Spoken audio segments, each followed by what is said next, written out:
Welcome back to the Onyx Report, people, where we as Black male justice advocates uplift Black men and boys using critical analysis. Got a special show today with a good brother of mine. He hasn't been on in a couple years, but he's been all over the world, and you have no doubt heard everything about him that we could possibly share and more. We're going to continue to do so because we appreciate and love the brother's work. Today, we are going to have Dr. Tommy J. Curry, a short interview with the good brother. He is author and professor of philosophy, and as of 2019 holds a personal chair in Africana philosophy and Black male studies at the University of Edinburgh.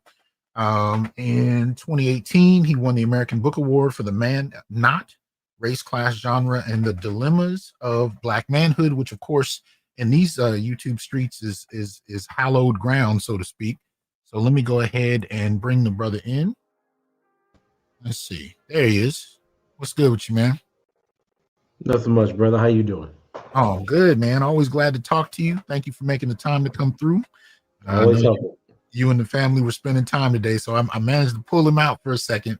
I feel bad about it, but I don't feel too bad because I'm always no. Well, we know we got you for a short period of time. I need to let you get back to the family, but I got to find out, especially after this election. I really wanted to do this interview with you to get a sense of what your thoughts are about it, and to what extent, being across the pond, as they say, may have kind of changed your outlook, if at all, over the years. But your thoughts about this current election and what's taken place. I mean, brother, I think the first thing we could say is Black people are in for certainly a rude awakening under the second term of Trump.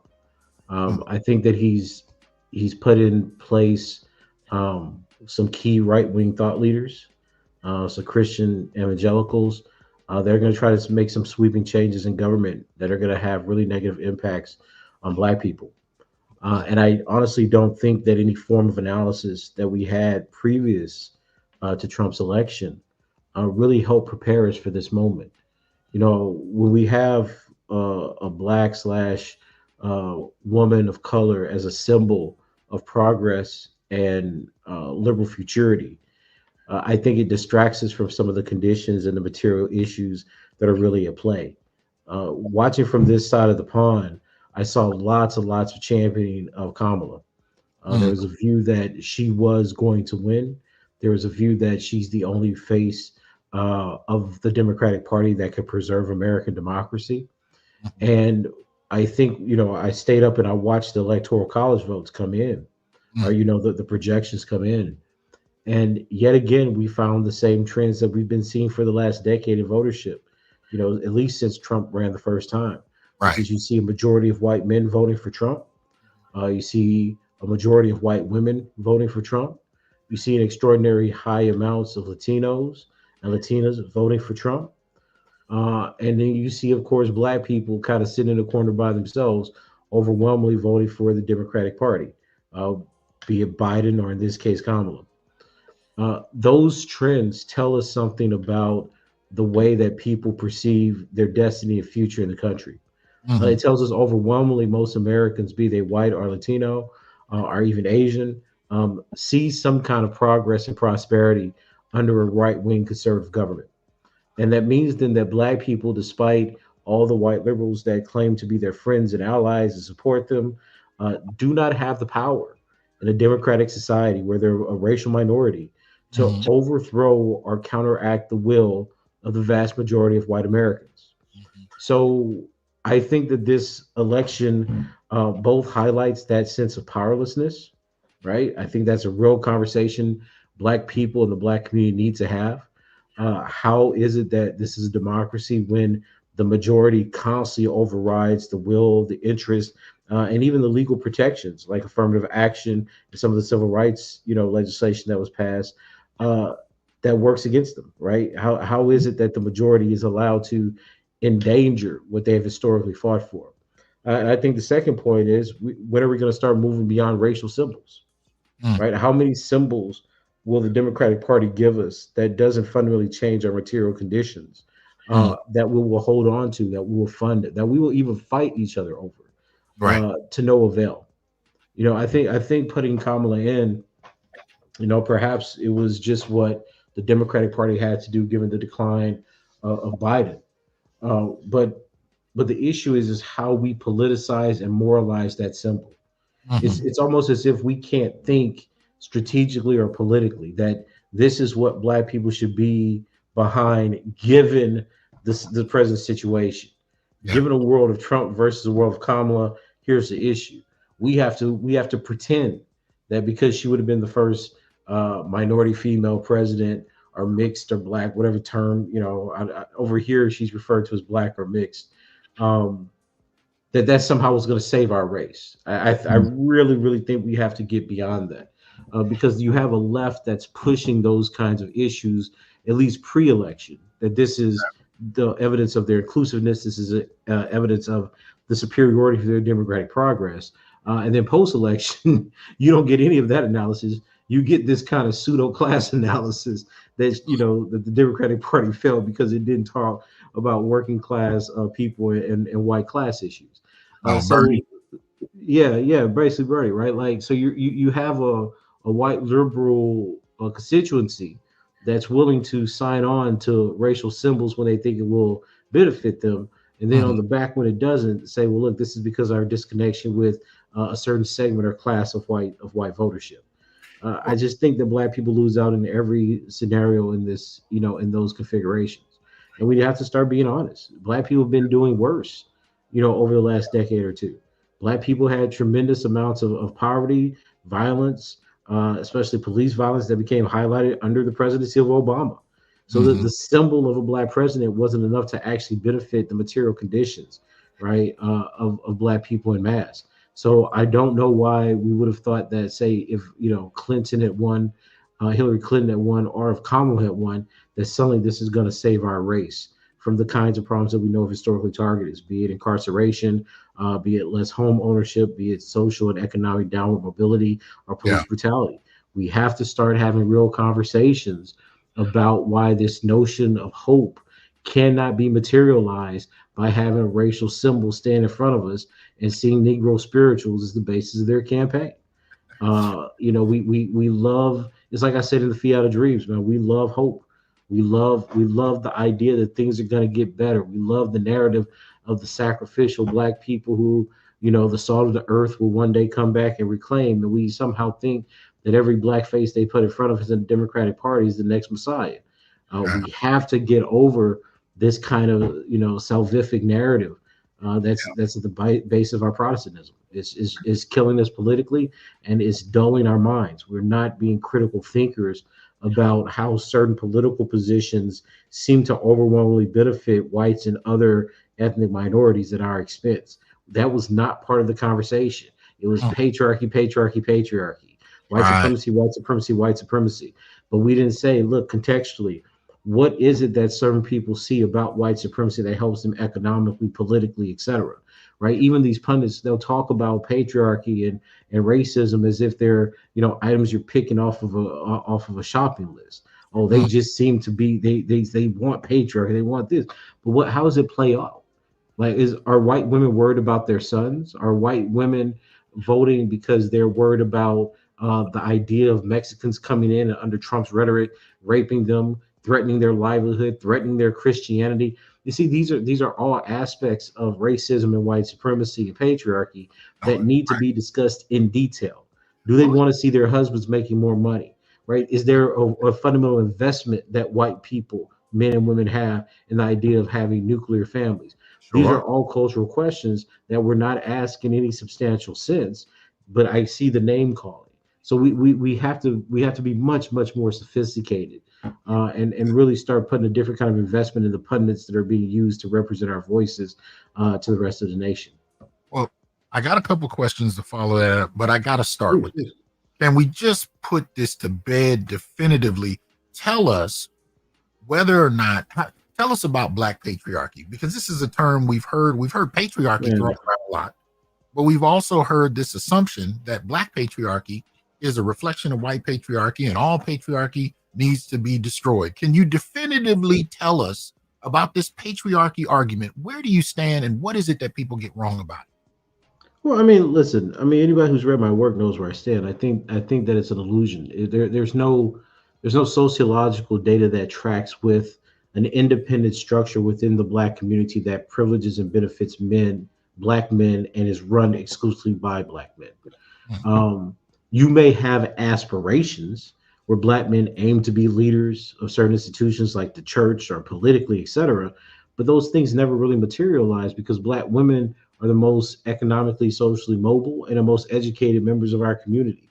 So we don't have the power as Black men to independently stop Black women from achieving certain aims, goals, or participating in certain political or economic processes or institutions. So, like, if a Black woman says, "Well, look, I don't like the way the Black community operates," she can certainly work for institutions that are driven and run by the white community at large to Mhm. escape that. There's not there, it doesn't have the same kind of power. When we talk about Black patriarchy, what is often referred to in Black feminist texts is this kind of aspiration that Black men have for white men's power, and that has two major strands or trends of thought. The one is Black men want to be white men, and the other train of thought is kind of compensatory. You find this in bell hooks a lot that says Black men are not white men and can't be white men in a white supremacist society. They use violence to keep Black women, children, and other sexual minorities in order. Um, people are so anti-scientific in America that they act like we can't just test these theories, but none of the data suggests that, right? We don't see a unidirectional um, occurrences of violence solely perpetrated by Black men and boys against Black women and girls for the sake of power, right? We do not see that in any of the CDC, stats for the last 3 or 4 decades. We don't see it in the homicide data, right? It's just a whole bunch of places that we would look to see, to track this violence, and it just doesn't appear that way in any substantial sense. For instance, Black women are the biggest abusers of children, right? Mhm. So Black men are abusing women and children for power. Why then are Black women the majority of the unidirectional abusers, right? It doesn't make sense. Black patriarchy was a theory that Black feminists came up with to sustain or create traction for their feminist analyses within the Black community. Every issue they say is driven by Black masculinity. You have a stronger sociological case for it to be driven either by past trauma or poverty, right? And this is certainly the case with domestic abuse and sexual assault in our communities. Um, when people talk about Black men wanting to be white men, so this other side of the argument, Mhm. I think it's ridiculous because when we talk to Black men about their ideas of what manhood is, when we talk to Black men about their views of femininity, or even gay rights in our community, they don't have the same answers that white men have. So Mhm. I always find it strange that the idea is that Black men want to be white men, but their beliefs, their political behavior and activities, their definitions of manhood itself are so vastly different than the white majority. It's not even close to imitating, much less aspiring to it. But this is how certain dogmas hold traction, right? And if we're honest, it's not like in the academy we have any robust defense of this claim. It's an analytic statement, right? It's Mhm. just Black men want to be white men, and then Black men say no, we don't, and they say, well, you're just denying your patriarchy, or you're sexist or misogynist. That's the way that political analysis among Black people in America usually goes when we're talking about these issues. When it comes to, well, let's look at what Black men are saying. Have you interviewed Black men and boys? The answer is no. So Black Mhm. men and boys are spoken about and framed in such a way that any behavior they do that's not liked by a certain class of Black men and women or Black feminists is going to be termed Black patriarchy or Black toxic masculinity or misogynoir. These are just rhetorical tropes that utilize negative stereotypes and name calling to try to bully Black men into not studying themselves and not resisting that claim. Because as Mhm. you know, in the American Academy, to be called a misogynist is so much worse for your career than if you Mhm. were just a blatant racist or a Right. homophobe or any other thing, right? Right. Because when you call a Black man a misogynist, unlike calling a white man a misogynist, the idea is that it motivates this kind of uh, aversion and animus, right, towards women. The idea of the Black male rapist as a threat is activated among white liberal faculty, many of whom are white women. Right. So, these groups have developed rhetorical strategies to manage Black male critique of their Mhm. theories, to Mhm. manage Black male resistance, right? And it's something that I mentioned before that, look, the reality of the situation is that black men have been a minority demographic in American universities and higher education institutes for quite some time. Mm-hmm. So when you're looking at liberal arts disciplines, they are utilizing feminism and feminist tropes about black men, which are extremely negative and extremely deleterious Mm-hmm. to their mental health well-being and their overall social capital. Uh, but because black men are so low in number, it doesn't matter. Like black feminism is winning simply because of the reality that is not there to serve or being challenged by the minority of black men who are in educational settings. So Mm-hmm. it's almost as if, it's a morality, it's an axiom. It's not the product of any kind of actual investigation Right. or a metric by which we're actually testing black men's attitudes and behaviors to see if a black feminist analysis fits. Right. The underrepresentation of black men means that black feminism almost wins by default. Black men are not the Mm-hmm. audience of gender theory, so to speak. They're merely the victims and tropes of it. So it's something that we have to be aware of, and something that we have to try to study sociologically. Right? There's no other group in the academy that's spoken about in this way. Right? Yeah. When even when white men are talked about, you have tremendous pushback on the idea that all white men have toxic masculinity, that all white men are patriarchs. When you move to hard sciences, for instance, which you have a large majority of white men doing, say in engineering or biology, chemistry, etc., these things are not even mentioned, right? Mm-hmm. But they track on black men despite what field we're in. Any black man who doesn't somehow recognize his fundamentally misogynistic character and patriarchal leanings becomes debased and deformed and ignorant on that basis. Mm-hmm. This is ideology, brother. It has nothing to do with facts in the real world.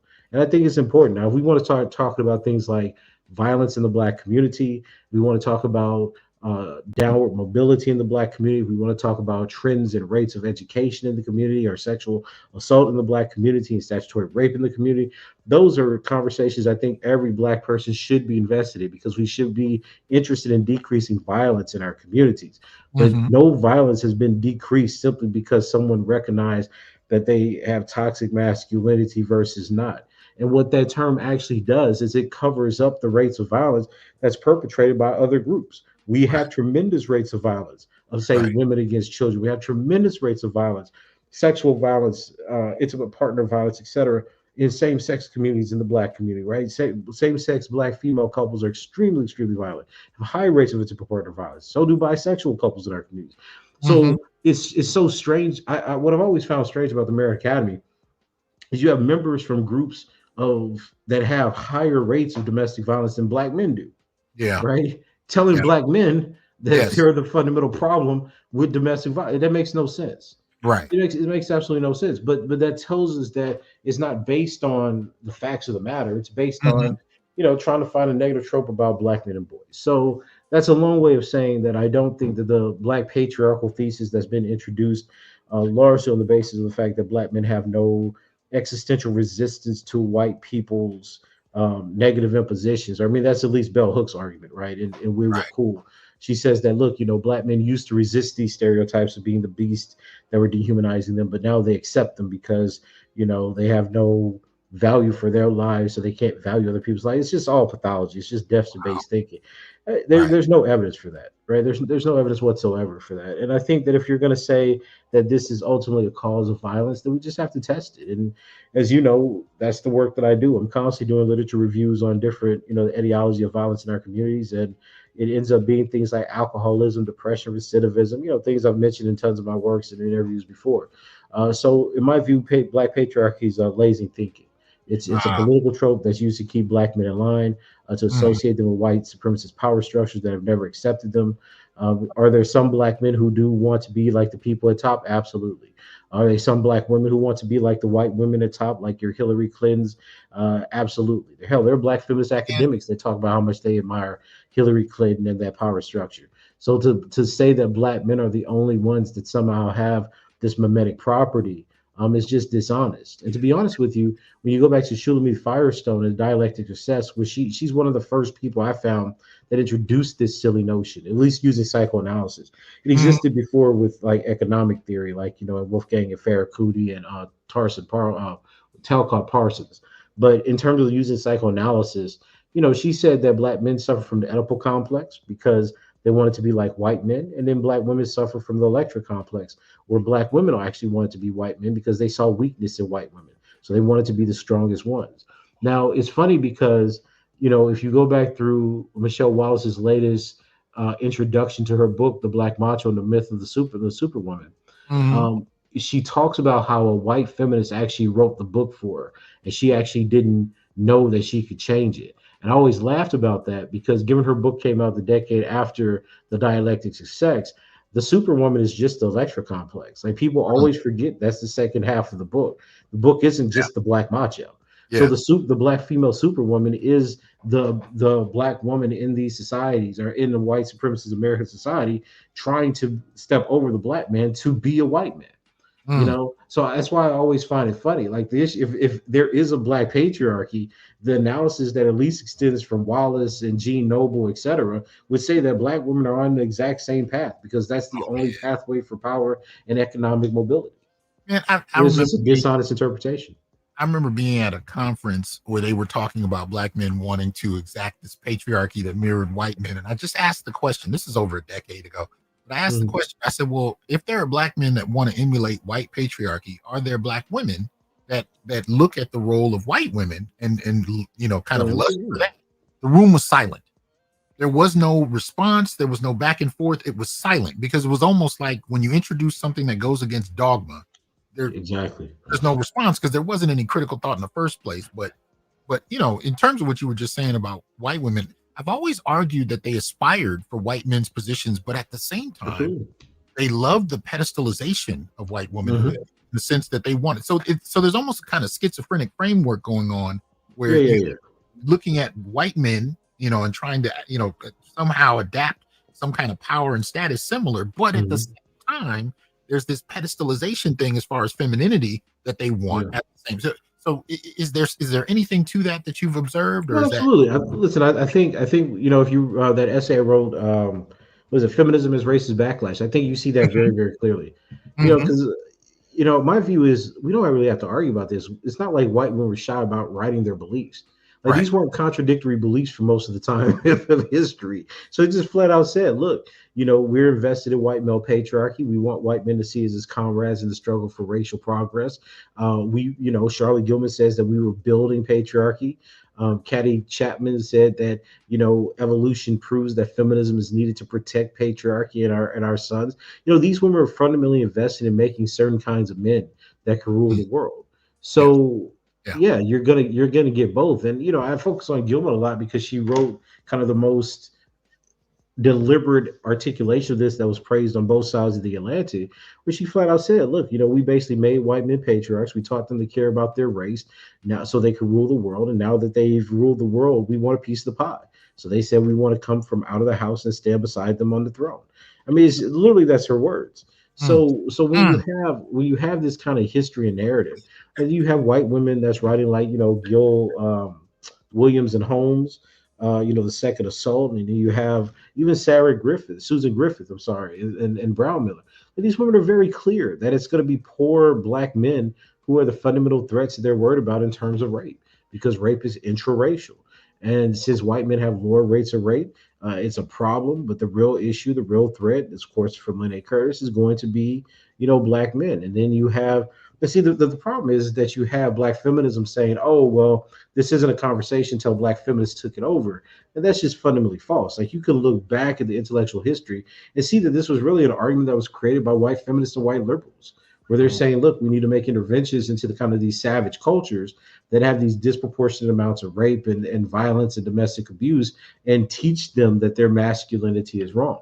But Mm. as you know, this was also the liberal strategy against black militancy. So you see a direct link from the indictment of black militants being sexist, misogynistic violence towards women, to after integrationism, or after desegregation, really, in the 70s and 80s, where the same arguments being advanced by liberals saying, oh, well, now it's not about how they treat women within the party, it's how they treat women within their homes and within job spaces, etc.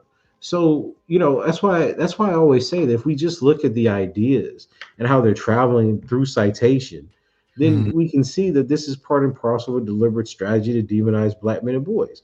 And that's not to deny that there's violence that doesn't happen that happens in our communities, and violence that happens into our homes, and violence that happens in our relationships. We understand that and know that. But the problem seems to be that it's only the violence of black men, as if black men commit violence because that's their nature, and not an examination of the conditions that spark violence or incentivize violence in these relationships. And I'm Right. personally just sick and tired of hearing this. I'm actually writing a paper on domestic violence because the new CDC and ISVS data came out, and lifetime prevalence for black men is slightly higher than that of black women. And I'm pulling all these examples of black men who were killed by black women. Yeah. And what I'm showing is, it's like, look, why is it that we can't somehow conceptualize this? Because, as you know, they run these things on the news all the time. You see videos of black men jumping out of the way of cars. You see stories like the one that happened in right before I left, 2019, where the black woman shot her, I guess, she was having an affair with a man, and he was slow on signing the divorce papers. He was separated, shot him on Facebook Live.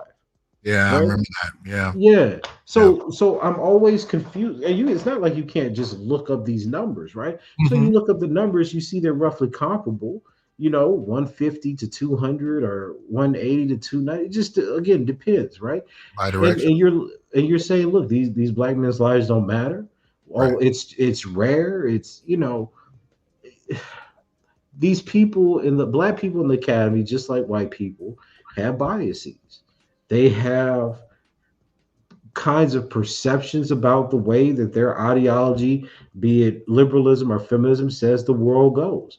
For hmm black liberals, it doesn't matter how many times white people vote for white supremacists, they're still going to have hope in their white oppressors. For black feminists, it doesn't matter how many times you show them that black women are committing violence and black men are violent on the basis of something other than masculinity, which is why we need to talk about, social determinants, for example. They're not going to change their mind. So it's not about the strength of the argument or the evidence that's being produced at this point. The real Right. issue is that we have to understand there are going to be certain ideological sects of black people that are going to be invested in denigrating black men. We have Yeah. to understand there are going to be certain sects of black people that fundamentally think anything that has a number on it is patriarchal because it's science. hmm So be it. That's not really the point. The point is that we have to produce information that can be disseminated to the public and can be tested academically, Right. right? So our job as black male studies scholars isn't to attack black feminists or black liberals or anyone else. The issue is to produce the most verifiable and validated information, and then from the empirically gathered information, certain theories that are talking about how black men live, die, and are victimized within our present system, so that Mm. we could better understand and diagnose the structural issues and certain patterns of violence that we see and come up with solutions to it. The question of whether or not people believe it outside of the facts is just a silly one, right? That's Yeah. like asking the flat earther to believe that the earth is round. At some point, you understand these are two completely different universes of interpretive understanding of Mm. facts, and you have to move on. Right. So I think the real question about the black patriarchy thesis, just like the question of uh, how dangerous black men are, or any of these other claims about black men being violent, either sexually or in terms of intimate partner violence or domestic abuse, really comes down to the evidence and the stories of people in our communities. And when you say you're interested in stories, but you fundamentally resist, you seem to reject any analysis that's based on the experiences or gathering of stories of young black men and boys, then we understand that your framework is limited and flawed. It's bigotry under the label of theory. Right. And at this point in my career, I'm not mad about it, Mm. but you understand that there's no point of having that conversation because Yeah. that side of the argument, notice the black patriarchy argument never substantiates itself beyond the intuitive analysis. A Mm. white man Mm. wants X or did X, a black man wants or did the same thing. Hence, black men as a group, not individually, as a group, now want to be white men, Yeah. right? And notice that even in the election, this is the argument that was going on, that somehow black men were turning to Trump, that black men in mass were voting for Trump. Their numbers have been practically the same. Right. right? Sure, there have been certain slight increases in black men who voted for Trump. There's been slight increases in black women that voted for Trump. And some of the article that we're working on right now, working on with Patrick Mason, Jazz Sullivan, and Ryan Cobb, we're looking at the disaggregations of black men by ethnicity that voted in the 2020 election, and we Mm. find tremendous evidence that national origin and ethnicity outside of Americanness, right? People who are foreign born has tremendous influence on their likelihood to vote for Trump.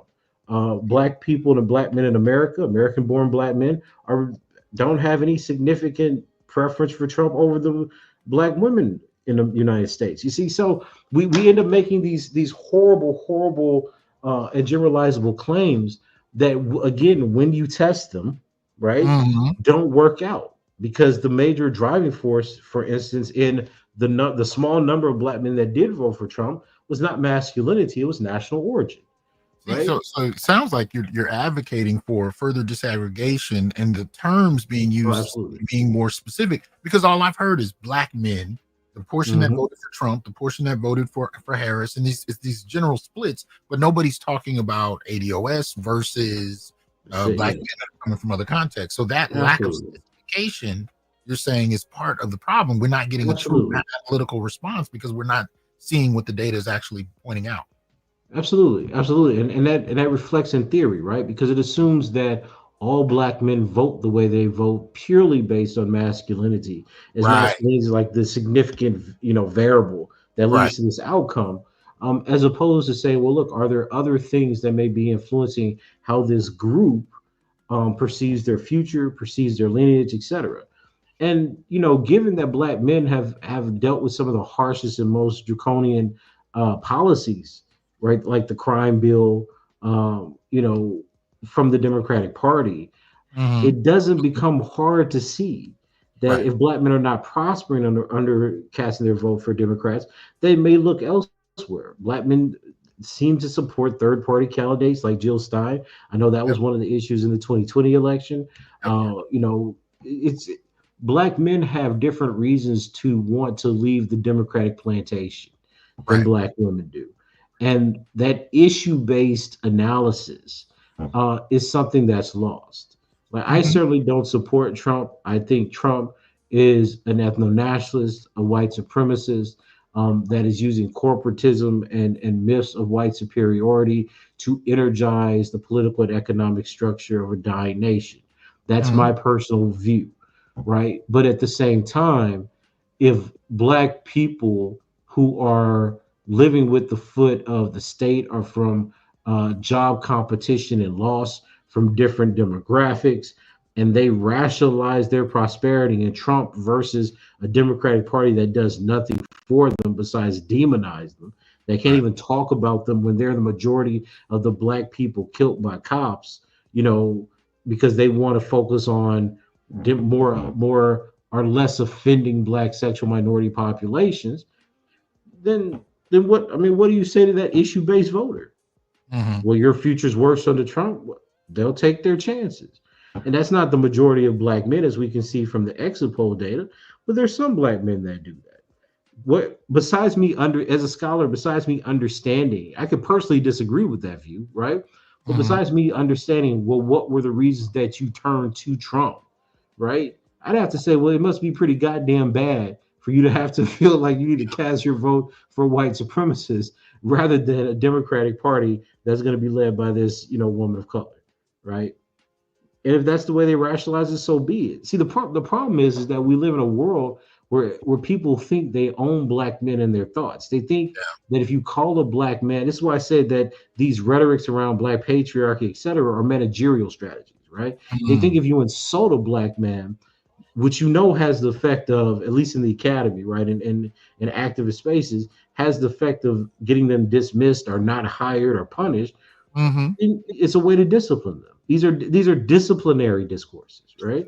Um, Outside of that, black men should be able to have the freedom to think or vote the way they please, right? It's not a immoral stance to politically disagree with a liberal or a feminist, but for Hmm. black men, it is cast in the public as if Right. Every black man that doesn't do what the Democratic platform says is fundamentally against his people, fundamentally against Right. women, Right. and Right. fundamentally self-hating. And like I said, I adamantly disagree with black Trump voters. Adamantly disagree with them. But at the same time, I'm not going to sit back and simply moralize their position as if they're the ones that condemn the black race and the Democratic Party somehow was going to save it. Yeah. Right. And this is what I meant when I say that they're symbols. We act as if the Democratic Party is not white supremacists. We act as if the Right. Right. Democratic Party is not organized to put forth policies and positions that disproportionately, almost exclusively benefit their white liberal constituency, right? Mhm. So if that's true, then I have to also understand that there are going to be certain policies, certain issues, certain kinds of representational matters that do not affect or do not benefit black people to the full extent that it could, and in many cases disadvantage black people, especially black men. So Mhm. in that world, can I be that upset with a black man who says, I'm getting off this train ride? Right? Yeah. Yeah, I'm Well, disappointed, let's but let, well, well, you know, let's delve into that because I've been voting third party for almost a quarter of a century now, yeah, as of next year, and so for me, I wasn't really particularly impressed with either party. But yeah, thing I did notice was the way black men were being framed. So one of the yeah, first things I noticed was as soon as Kamala was the front runner, I started to see reports and media talking heads already claiming that black men were going to ruin this election for black women yes, and they weren't yeah, going to support Harris, even though the data going back to 2016 suggested that we were the most progressive group of men, if any. absolutely. So that was one of the first things I noticed. Then, Mhm. we could also talk about Barack Obama, and I definitely want to get your thoughts about his statements toward black men, Oh which are Jesus. consistent with how he's talked to Yeah. black men in the past.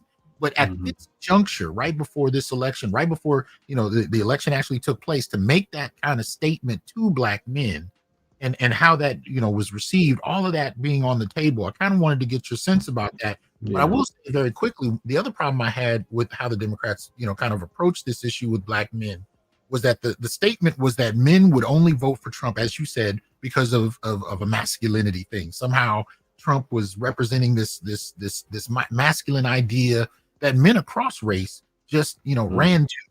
And my argument was actually I've seen the left wage war on masculinity. And what I think Mhm. ended up happening is Republicans just kind of saw the advantage of picking up votes that the Democrats didn't seem to care about. Because this whole idea of Yeah. toxic masculinity, I heard that coming from the left. You know what I Yeah. mean? So to me, I look at it like it wasn't something that Trump initiated per se. It was really something that Trump took advantage of because what the left did with masculinity was basically draw a line in the sand and attack men on the basis of this patriarchal idea you just got through talking about. Yeah. But Well, see, but that's what I said. Like, please go ahead. I interrupt you. no, I was just gonna say I wanted to get your thoughts on some of those Yeah. elements, especially in regard to the treatment of black men and Mhm. Obama statements and so on and so forth. So really quickly, I think that there's a reasonable basis to make that interpretation, right?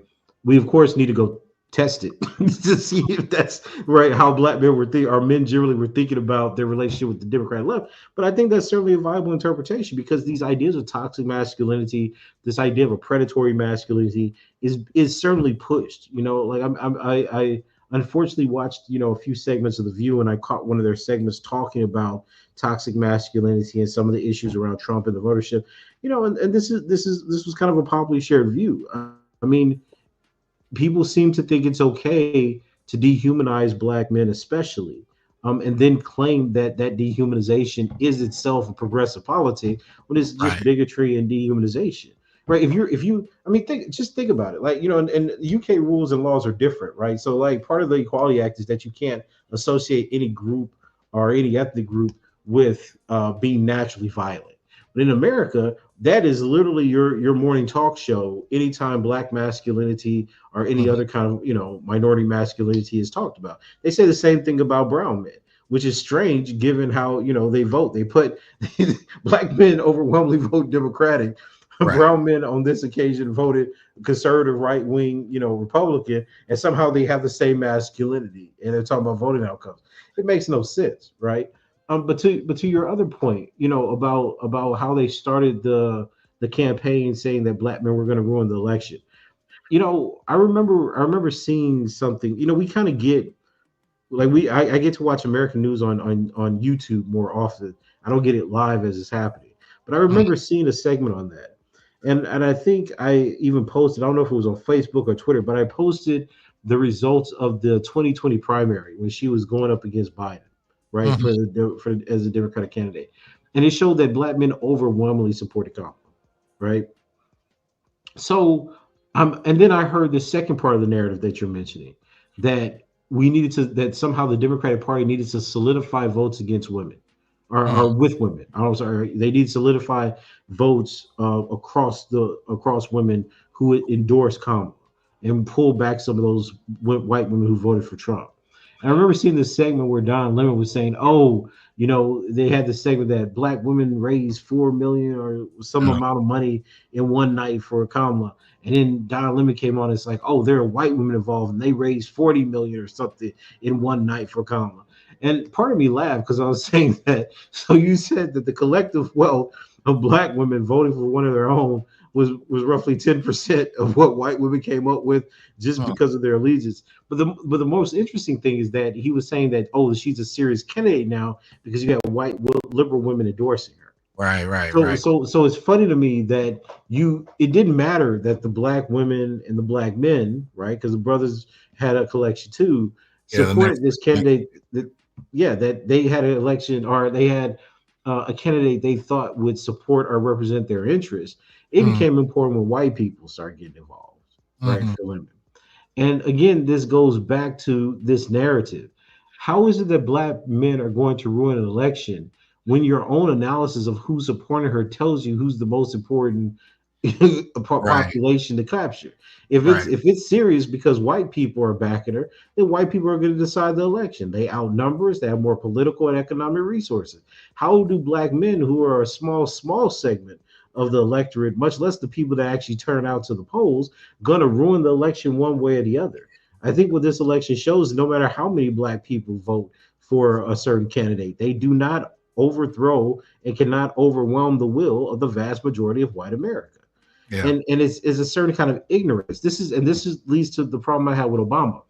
A lot of people are, say that and I think rightfully so, that Obama has a problem with black men, right? Obama speaks down to black men. He uses these kinds of patronizing tropes Mhm, about black mhm. men, about, you can't let a system keep you down. And the Morehouse speech we talked about years ago, right? Right, right. At some point, you can't say as a system, you have to look at yourself in the mirror.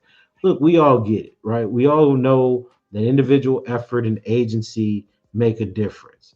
But the irony is, you have all the data, all the science, and all the experience where black men come out to compete with their female counterpart, or whites, or even Asians, and they end up at the bottom, Yeah. right? We see that. We could even see this in AI trials of, like, employee discrimination. Who's picked? Who's discriminated against the most? It's always black men. Mm, So if we have all this data, all these experiences, all just kind of the brute fact of what we see, like black men are not in colleges, black men are not in HBCUs, black men are not at the highest powers and seats of government, black men are not at the highest powers and seats of any institution, be it education or something dealing with business corporations.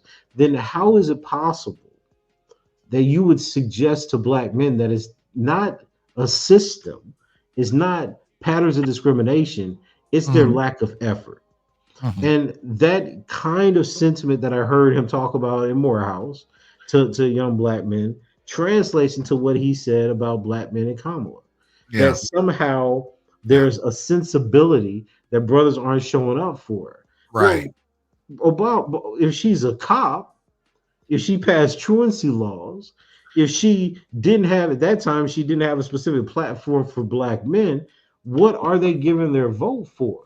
If you just walked in, told them that they don't vote right, that they don't think right, that they don't show up right, that they have the wrong beliefs about their relationship to Kamala, as a mixed race or biracial, whatever the case may be. Honestly, I don't know what she identifies, the identification is in the States. I really don't, Right. right? But the point is that if you can lecture black men in that way, why do you think black men owe you their vote? Yeah. You see this, and this is what gets me. So if you come to me and you say, Curry, I hate everything about you, X, Y, and Z, but you need to do this. I'm gonna look at you and say, on what basis? Mm-hmm. Like, unless you can kill me or harm me, you have not wooed me. Right. Right. Right. So then what is it about how Obama speaks to black men that was wooing them? And to me, this is what I mean when I talk about the elitism that frames how lower class and working class black men are seen. See, Obama is a different kind of black man because he enjoys a certain kind of economic privilege. He believes that lower class black men. This is why I talk about in chapter 3. He believes that poor working class black men are resources that are to be used and capitalized on by the black middle class. Right. This Mm-hmm. is the same thing Elaine Brown said in the Condemnation of Little B, that this was the black middle class, black men and women who saw profit from supporting policies that would condemn innocent poor black men. Mm-hmm. So this is the same kind of ideology. You just want them black men to check boxes for votes. You Mm-hmm. didn't go to black men and say, there's a gap between what the Democratic Party has historically done and what candidates have said they're going to do. When Biden got elected to office, that tape that came out of him where he was talking to the Black Congressional Caucus and Mm-hmm. say, "I've done more because I've just showed up." Right?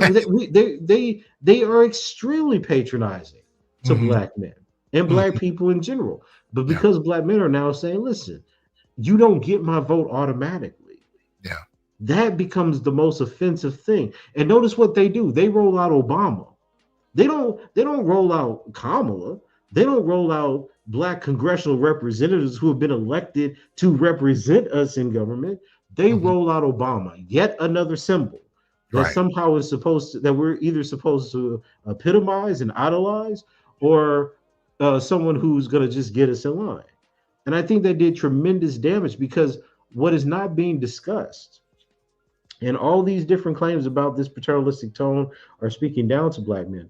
What is not being discussed is what then is the prospect of black men's future if they only listen. Yeah. You see, the larger part of a democratic society is supposed to be that it's an aggregation of free thinking individuals that make rational decisions on the basis of the whole. So what does it mean when you tell black men in a democratic society, not you though, you're Mhm. not supposed to be free thinking individuals. Exactly. You're supposed to do what we say because we know what's the best society for you. Right. Now, Right. we Right. we traditionally assume that authoritarianism and those kinds of politics tend towards fascism or right wing conservative, extreme right wing conservatism. But Mm-hmm. you literally had a person, a Democratic black candidate, tell black people, here's how you should think, here's how you should vote. And when you don't do so, this is the reason you're doing it because of your masculinity. Right. Right. Right. What we find is exemption, right? If not exception, for Mm-hmm. how black men are supposed to participate in a democratic society. Mm-hmm. We're somehow not we're supposed to not diverge Mm-hmm. from the opinion of the group when everyone else is championed for their ability to think differently, to act differently, to vote differently, Yeah. right? And I understand that this becomes extremely politicized in a world where you're talking about Trump, who's a blatant white supremacist. I get that. I don't think that any right-minded person can come to the conclusion that white supremacy benefits black people. But I think situationally, some black people, both black men and women, are saying, I can survive another 4 years of white supremacy under Trump, just like I would have if I was under Kamala, and Mm-hmm. I become richer doing so, or I can buy a house doing so, or I can pay less for gas doing so, whatever the case may be. Again, I don't agree with that thinking, but you can see how someone gets there. Well, The yeah. real issue is to say that a whole group of people are self hating, misogynistic, Mm-hmm. X, Y, and Z because they don't agree with my interpretation of Right. what I think the Democratic Party is going to do for Black people. When Right. Black men have been the most disaffected and disproportionately disadvantaged group under Democratic policies. Mm-hmm. I definitely see that. And I think one of the things that's happening right now is whether it's for Trump, whether it's for third party, or whether it's for not voting at all, I think there are more black men that are withdrawing in an attempt to say, look, at some point, you're going to have to cater to me for my vote.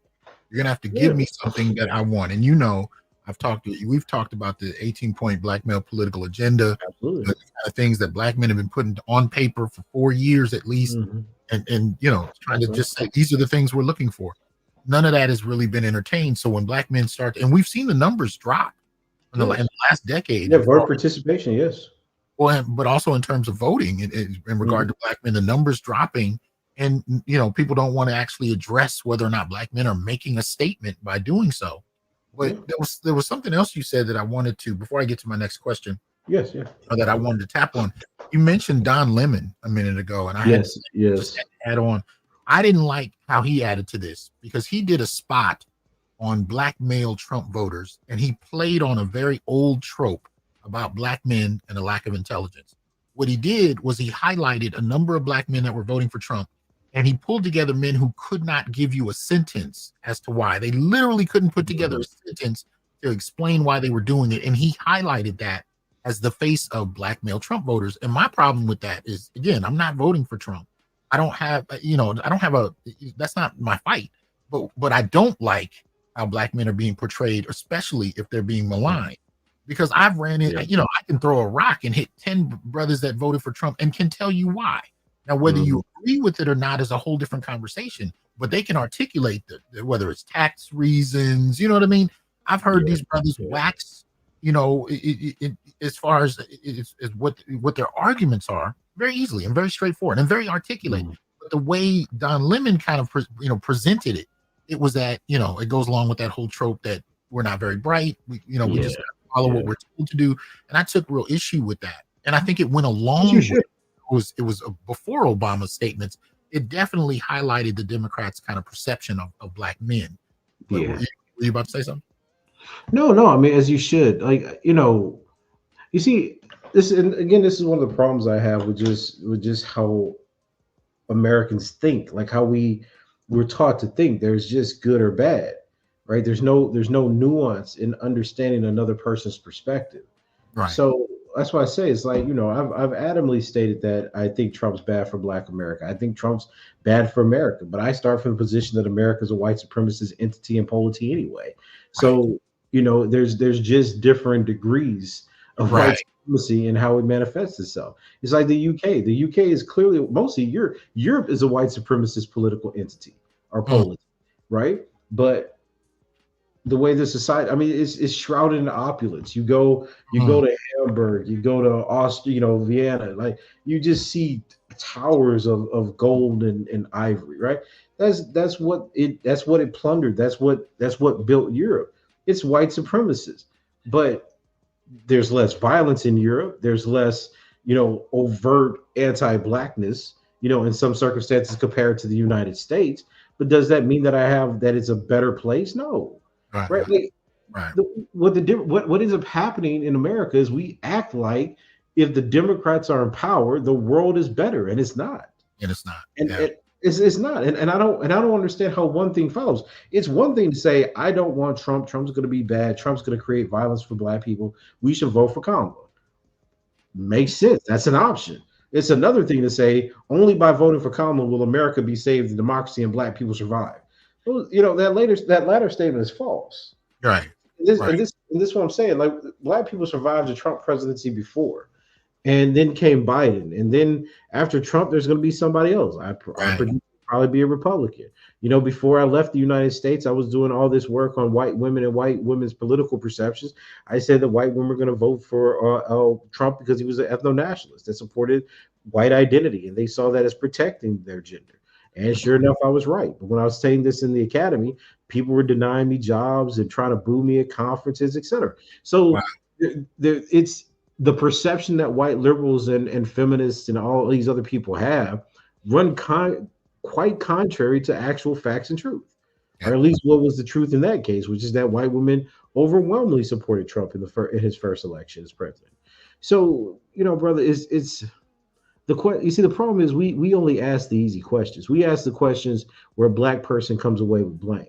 We didn't ask the question of why did Kamala get put in? Why was there no primary? What role does democracy play if black people are always voted out? What's the stake and future of black people in America? See, those kinds of questions we're not allowed to ask. We have to spend our time saying which black population, hint black men, can we blame for not have for things not working out?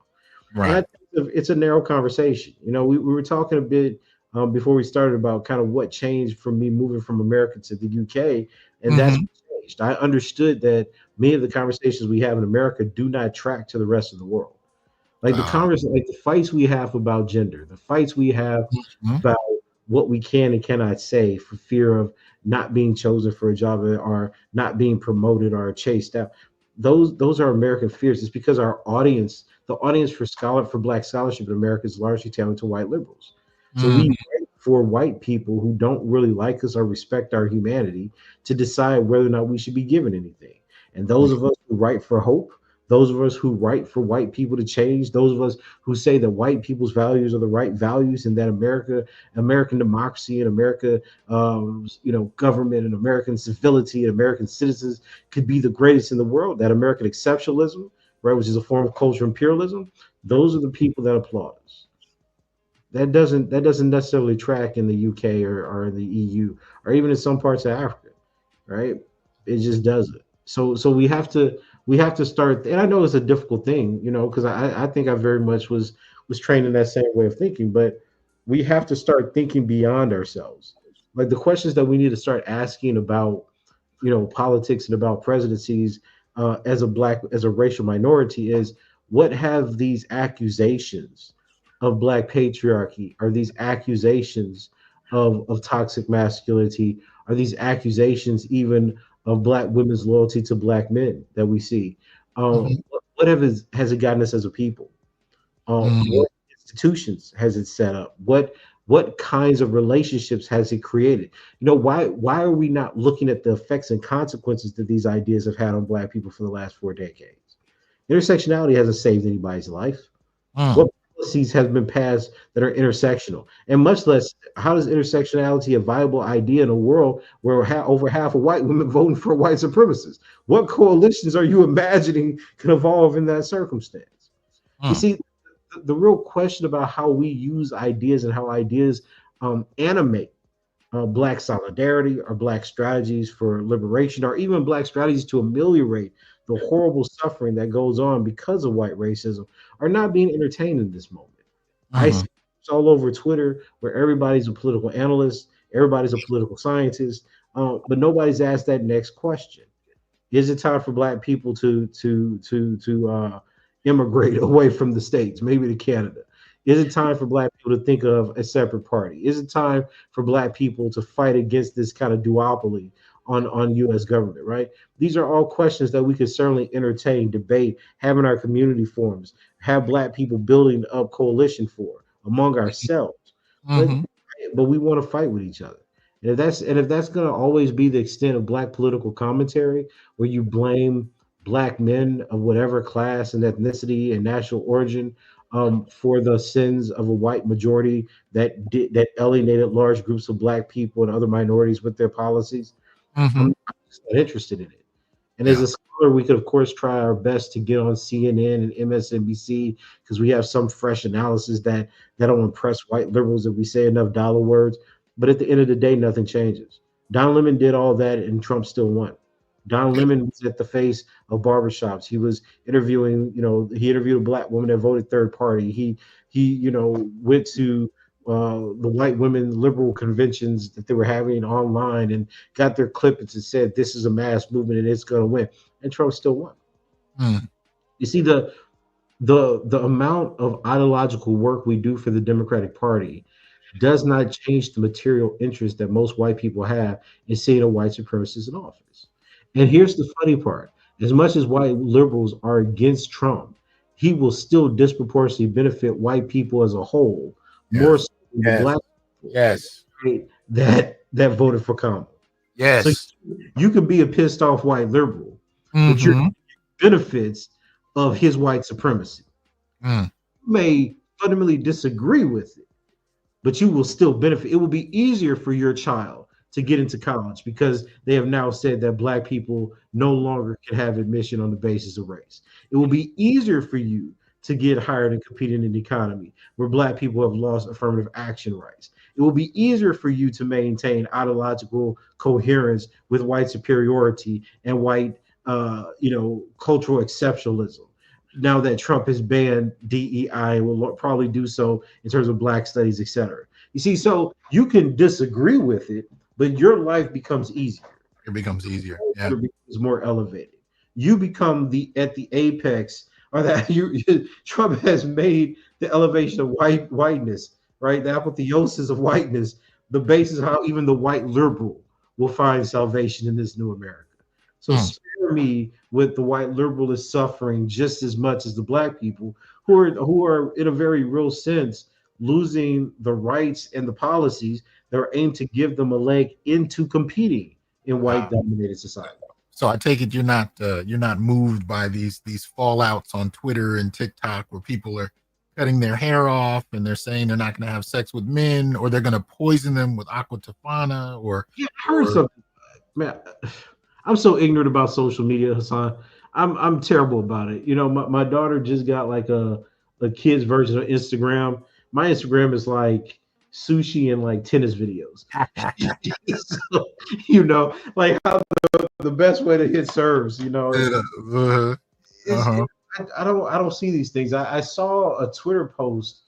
Oh, what was it? Was it 4B? Yeah, the 4B movement. Yep. Yeah. Women are going to withdraw from men. They're going to stop having sex. They're going to cut all their hair off.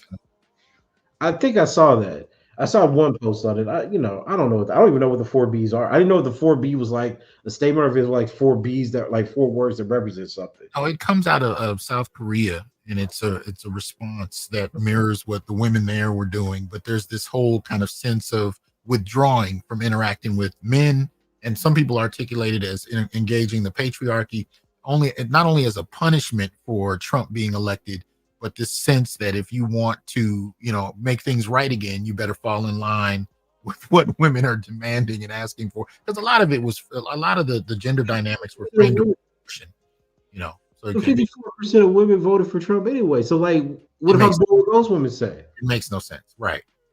And in terms of the abortion, like this is the problem I have. This like conservative white women voted for male leaders who wanted to overthrow abortion, like Roe v. Wade. Mm-hmm. They were loaded in these southern and midwestern conservative states. That Jesus Christ. The problem I have is I really don't think people understand what democracies are.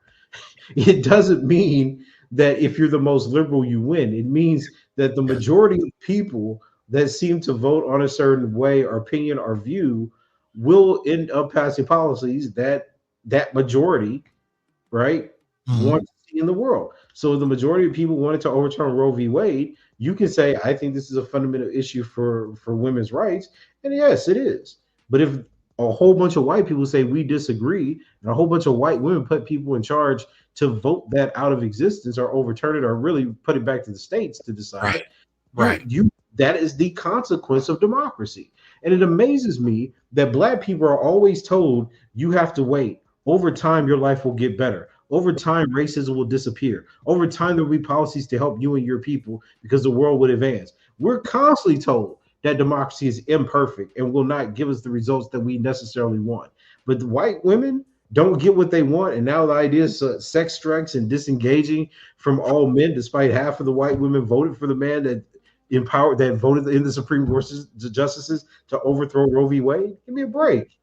Like you can't make it up. It doesn't make any sense, because what you're using are identity politics instead of looking at the specific actions and the antecedents to policy and Supreme Court interpretation that led that to be the case. Trump in his first platform for president said, I'm going to overturn Roe v. Wade. And he put like 3 justices and they overturned Roe v. Wade. It's really not hard to do or see. This is why before I left America, I was saying, look, one of the greatest mistakes that we're going to see is the fact that Obama didn't appoint a Supreme Court justice.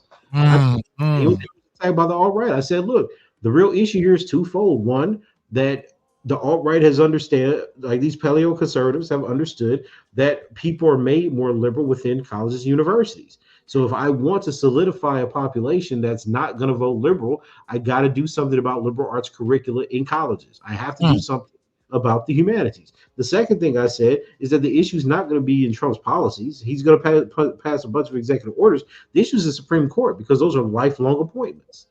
The Supreme Court's going to be the issue. And that's what, look at what's happened. He's loaded the Supreme Court. Right? You're not going to change that. You can complain all you want, but in our lifetime, this is not going to change back. Like, think about how long a justice lives. Well, I think the Democrats have an answer to that, or at least some of them. They're trying to get Sotomayor to step down so that Harris can step in his place. Or but what does that do? That doesn't change the majority of the conservatives. That just replaces one liberal for another. It doesn't change anything.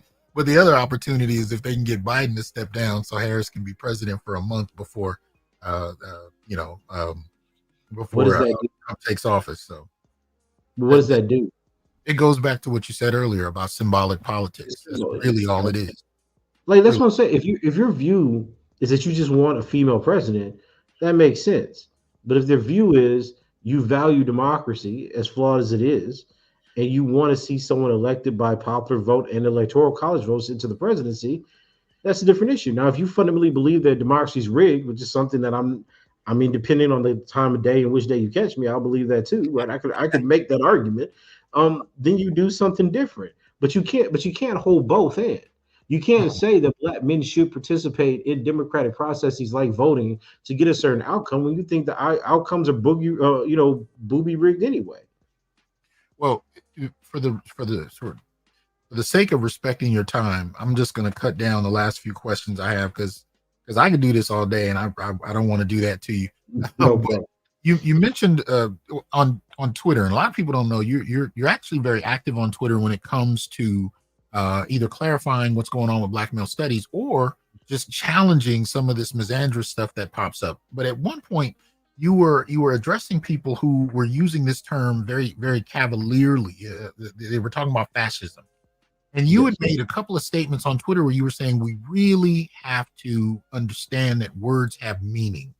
And I was really drawn to that because that's one of the reasons I asked you to clarify Black patriarchy, because these terms get thrown around. But you were talking about this use of fascism. Can you speak a little bit to what the problem is with that and how people understand words and what they're doing with them? Yeah, I mean, because honestly, I don't know what people think fascism is when they say it. Right. So, like, when I think of fascism, I think of something like, Italy. I think about some of the ideologies out of Europe. I think a complete marrying of ideology and state policy with a certain ethnic group and vision for an ethnic group. Right. And people say that about Trump. And, like, yeah, are there some fascist elements like the destruction of free press, the elimination of social dissent? Yeah, I think that fits the bill. But I don't think that's how most people are using the term. I think most people use the term like fascism is the state of anything that I disagree with. So if it's fascist, if it's sexist or misogynist, it's fascist. Like, it becomes a catch-all term to kind of epitomize the things that the ideologies they disagree with. And I don't find that really useful, to be honest, right? Like, fascism has high level of state propaganda, high levels of repression, high levels of controlling individuality. If anything, you have hyper individuality among whites that want to see whiteness. See, the problem is you've convinced a whole bunch of people who have felt like they were voiceless and without power that they're individuals who can have power and have voice, and you've allowed them to act in such a way, like through voting, that makes them say, "See, you voted. Here's the outcome. I'm back in election. I'm back in the office. I'm back in the presidency. And here's what we're going to do." So you're speaking in a way that the kind of right-wing ethno-nationalism is extremely empowering to these white individuals, because they not only see themselves as part of a group, but they see themselves as empowered to act as members of that group and as part of an American citizenry that have not been listened to previously, right?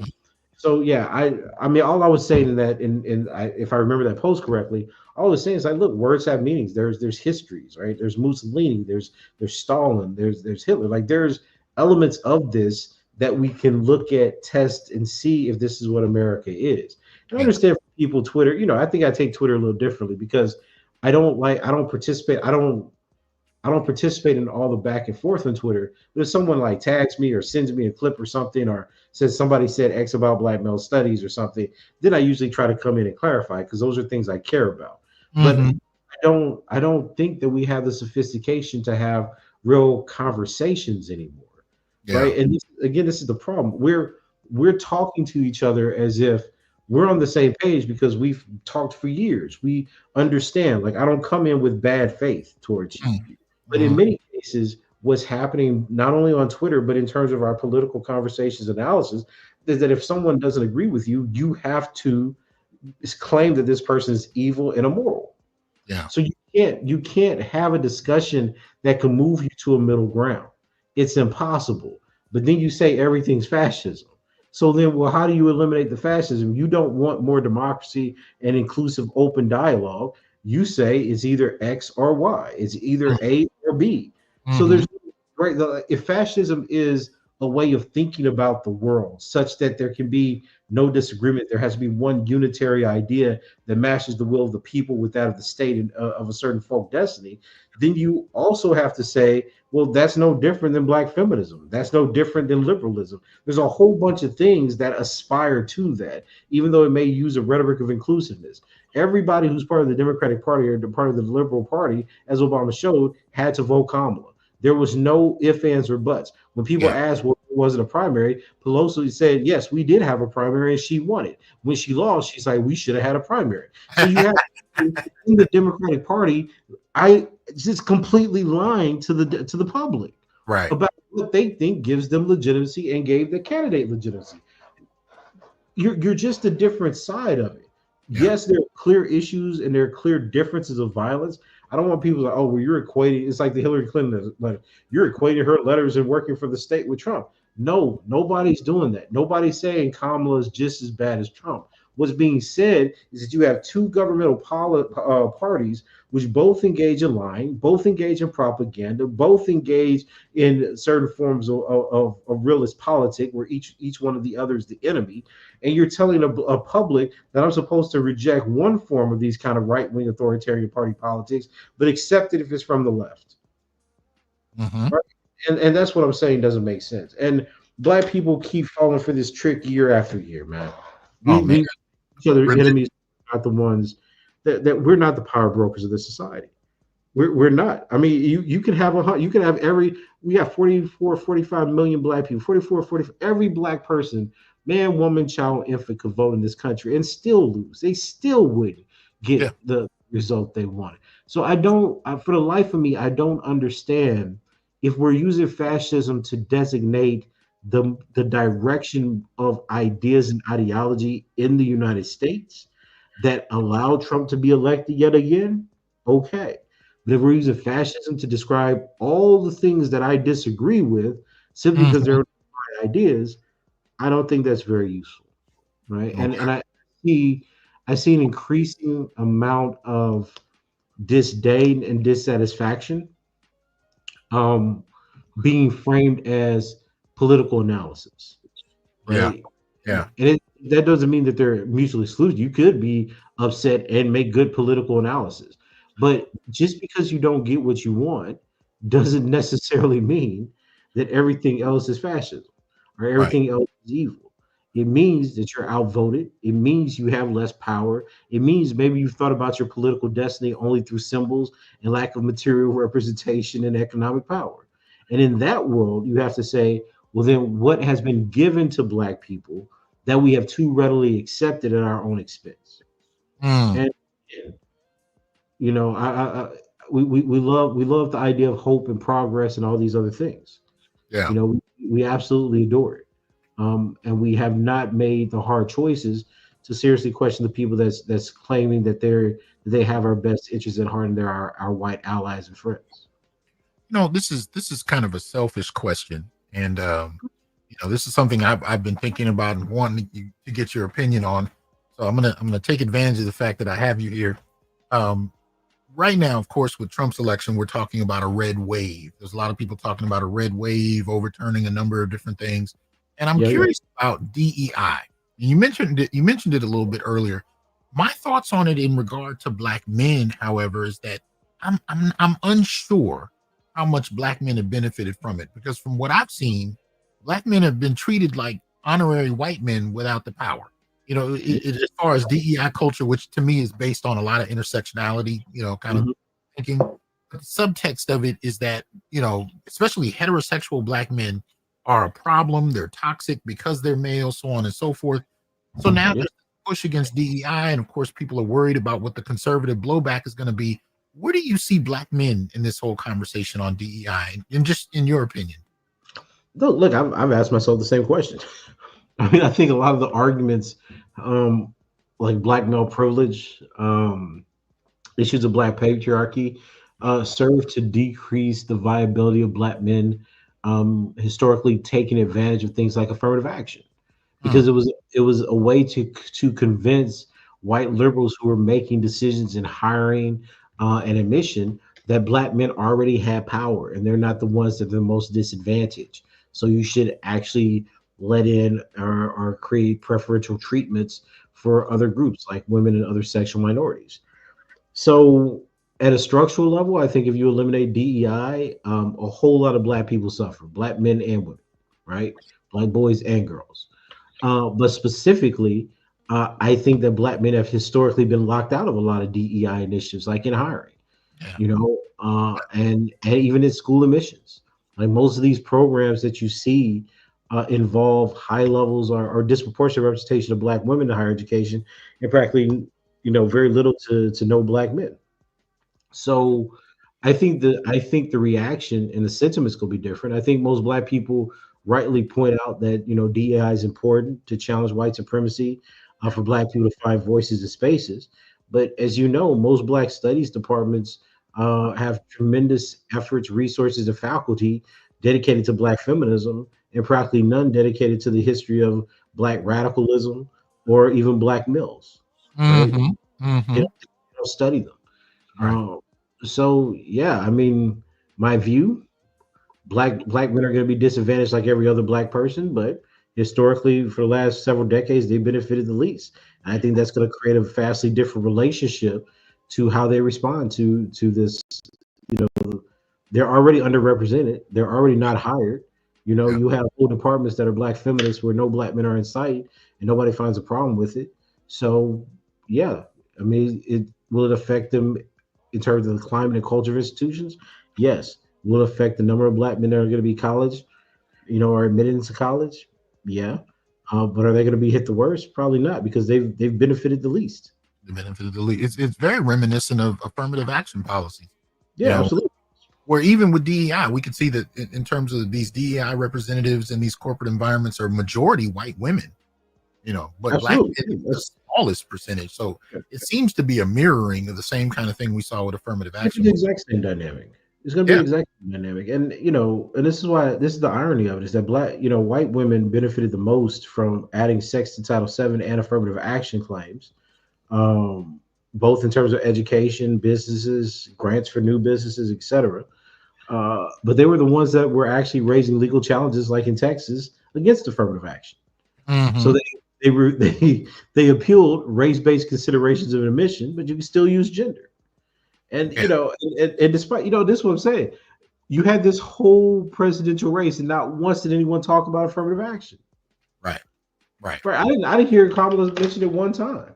No. I mean, I heard a lot about Roe v. Wade. I heard about women making their vote count, but I Mm-hmm. didn't hear anything that was specific to the kind of disenfranchisement and Right. disempowerment of black people nationally. And this is what I mean is that they already said, here's the axis of identity we're going to ride out. Yes. We're going to ride out woman of color, black woman first president. So you just assume that black men necessarily have to be on board with that. The Mm. vast majority of black men certainly are, as shown by the votes, and historically, black men have supported female candidates. But in terms of what that means in terms of policy, What about affirmative action? What's going to happen when I want to start grants? Are all the grants going to go to women? Should white women benefit from this? You remember back in the day, there was this article um, that Paul Butler wrote as a response to My Brother's Keeper. And he made the claim that black men, no matter how oppressed they were, are still men and didn't benefit from patriarchy. I remember reading that piece and I was like, well, one, that's empirically not true, right? If patriarchy is always going to be a privilege, but it can't stop some of the deleterious effects of poverty, of incarceration, etc., it's not very. And if there's a policy that's trying to address the things that this alleged patriarchal privilege can't cover, then that means that population is in need. But the second part about it is kind of what we're speaking about here. Is I think that Paul Butler's article also shows the incompatibility of intersectionality in certain kinds of Black feminist thinking to ever include Black men seriously. And what I mean by is that if if a Black man says, look, I just don't think Black feminism or intersectionality applies or works for me, people rush in and say, yes, it does. But then you say, well, intersectionality would say that Black men have a fundamental privilege, and that privilege should be taken to outweigh any potential disadvantages that he experiences over the course of his life. So if there's poverty, if there's police brutality, etc., you have to remember you should get no specifically tailored policy because you're a man, and because you're a man, that means that you benefit from patriarchy. Well, I'm asked, well, why doesn't Paul Butler's argument also apply to, say, white women who tremendously benefit from positions of being white in a society where they have tremendous upward mobility, are the second richest group, the group that lives the longest? But should they be excluded from advanced grants, right? To start businesses or to get legs up in executive?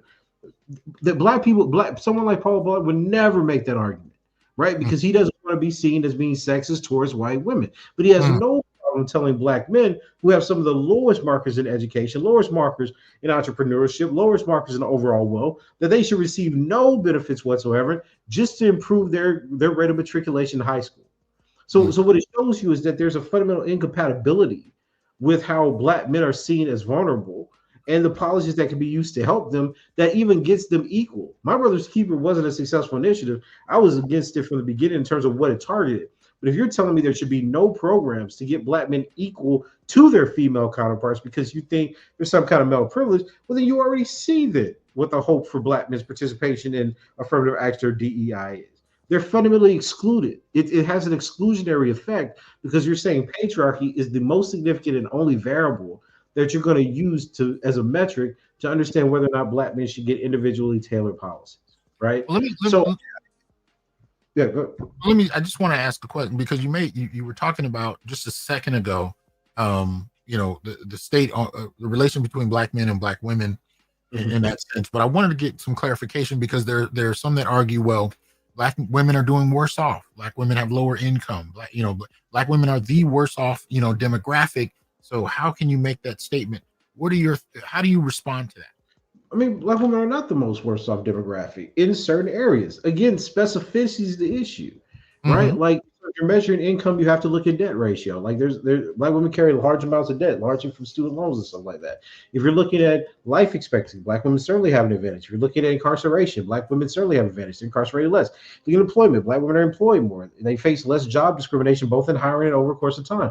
That doesn't mean that they're treated equal to white women. That doesn't mean that they don't experience sexism and racism. It just means that the effects of it or the outcomes of it are more disadvantageous to Black men who may not be hired at all.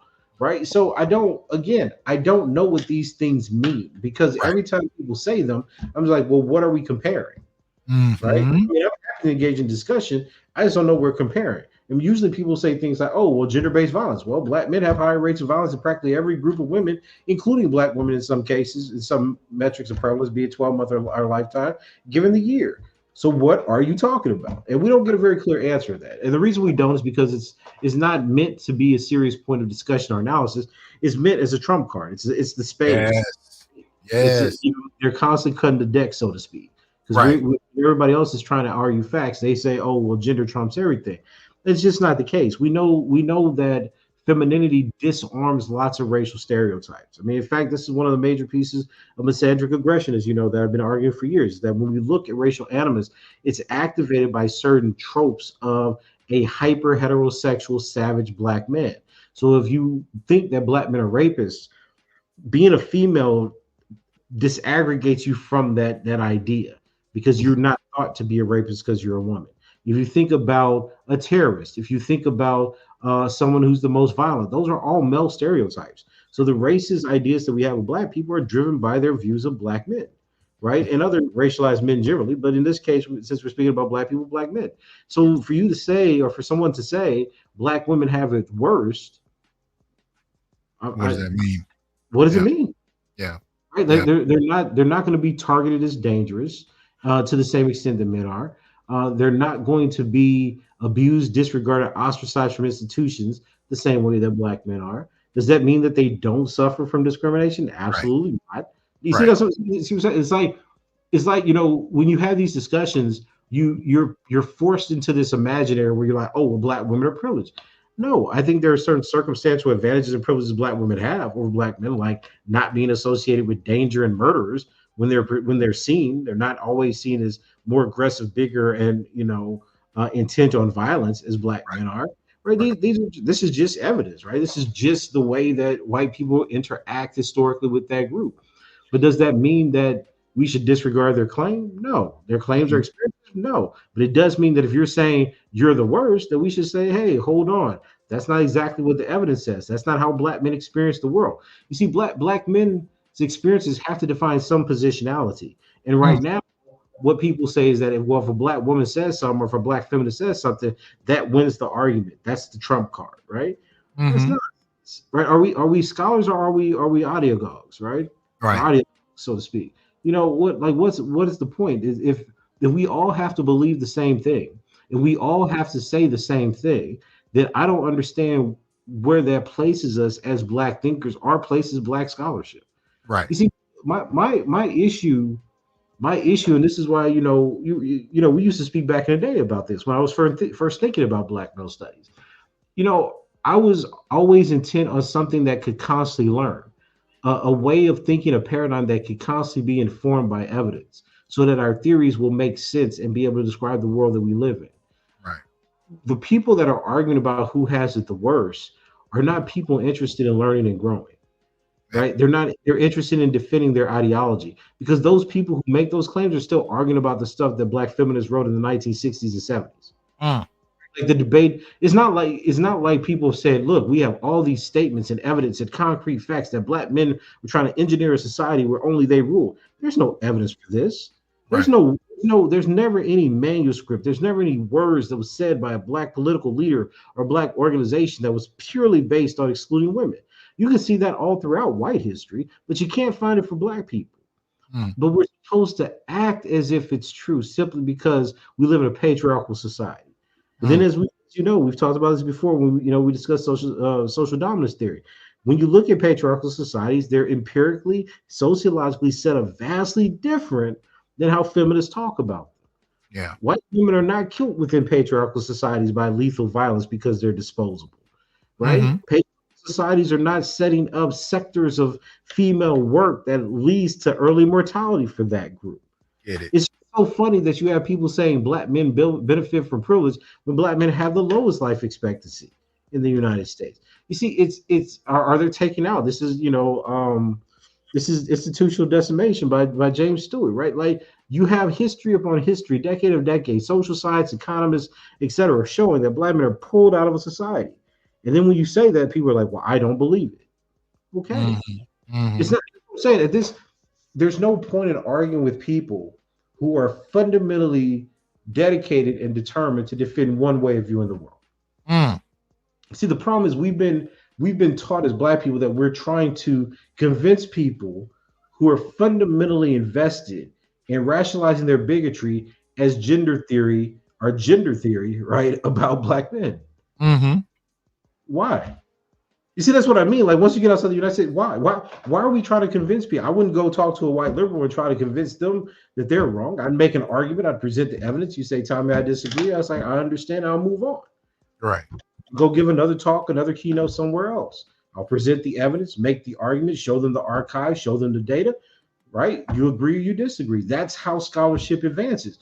The idea that my only audience has to be with groups of white and black feminists that are invested in showing that black women are the most oppressed. I'm interested in actually improving the lives of black people. So you want to say black patriarchy, but I'm saying, well, that's nice, but none of our studies show that black patriarchy is causing violence. But you know what is causing violence? If you go beat this young boy, if you go rape this young boy, and he's maladjusted, or he's homeless, or he's on alcohol, or he's been locked up several times, those are the things that affect whether or not he's going to be antisocial and violent. Yeah. So let's talk about his vulnerability as an antecedent to adult violence. Well, that's kind of an excellent. That's an excellent lead-in to my next question, and probably closer to my last, because I want to respect your time. Let's talk about the benefits of Black male studies to conversations like this, and I think you've already started to lay the groundwork for that. But for folks who may not know, what exactly is Black male studies? How have you contributed to its development, and what does it have to offer? These kinds of dynamics that we're talking about. Well, that's a great question. I'm actually writing an intro to a special journal issue that's defining Black male studies. And I think when we were first talking about this years ago, Hasan, when you brought me out, at that point I just thought that it was a way to build theories that can capture the existential and empirical aspects of Black male life. I was so disappointed in the way we spoke about Black men that we needed an intervention. I think we were in the parking lot. It's like we got to have something different so we can think differently about ourselves. And I think the way I think of it now is that it's a complete paradigm shift in how we understand the development of concepts and categories. That the role that empiricism plays is that it allows Black male experience to be framed, tested, aggregated, so that we can understand both the way that structures in an American society operates, the conditions that are constantly imposed on us, and the ways that our concepts and categories have to change to elucidate and clarify the way that the society operates. So if you say we live in a democracy where everybody has value and Black men are constantly killed, excluded, and made to not have voice in that democracies, we need ways to understand how that is operating and the different kinds of ideologies, discourses, rhetorics, etc., that are imposed on Black men to do so.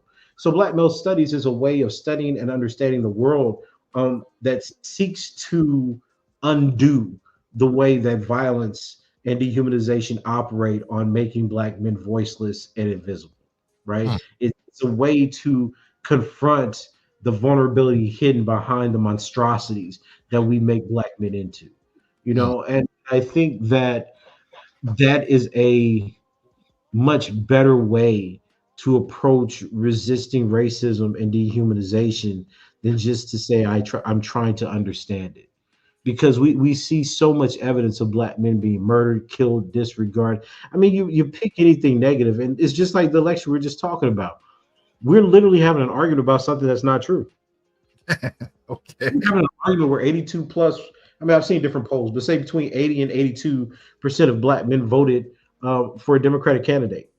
And a small, like 3 or 4% voted for a third party, right? So basically 85% of Black people or Black men didn't vote for Trump. Right. And we're saying there's a mass exodus for Trump.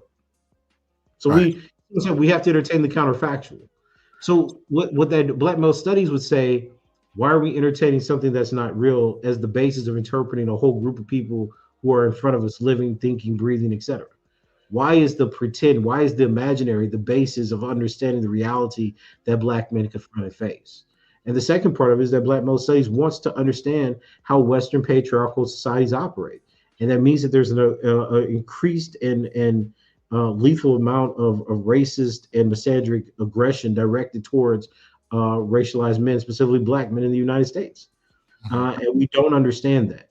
We don't understand how Black men are specifically targeted.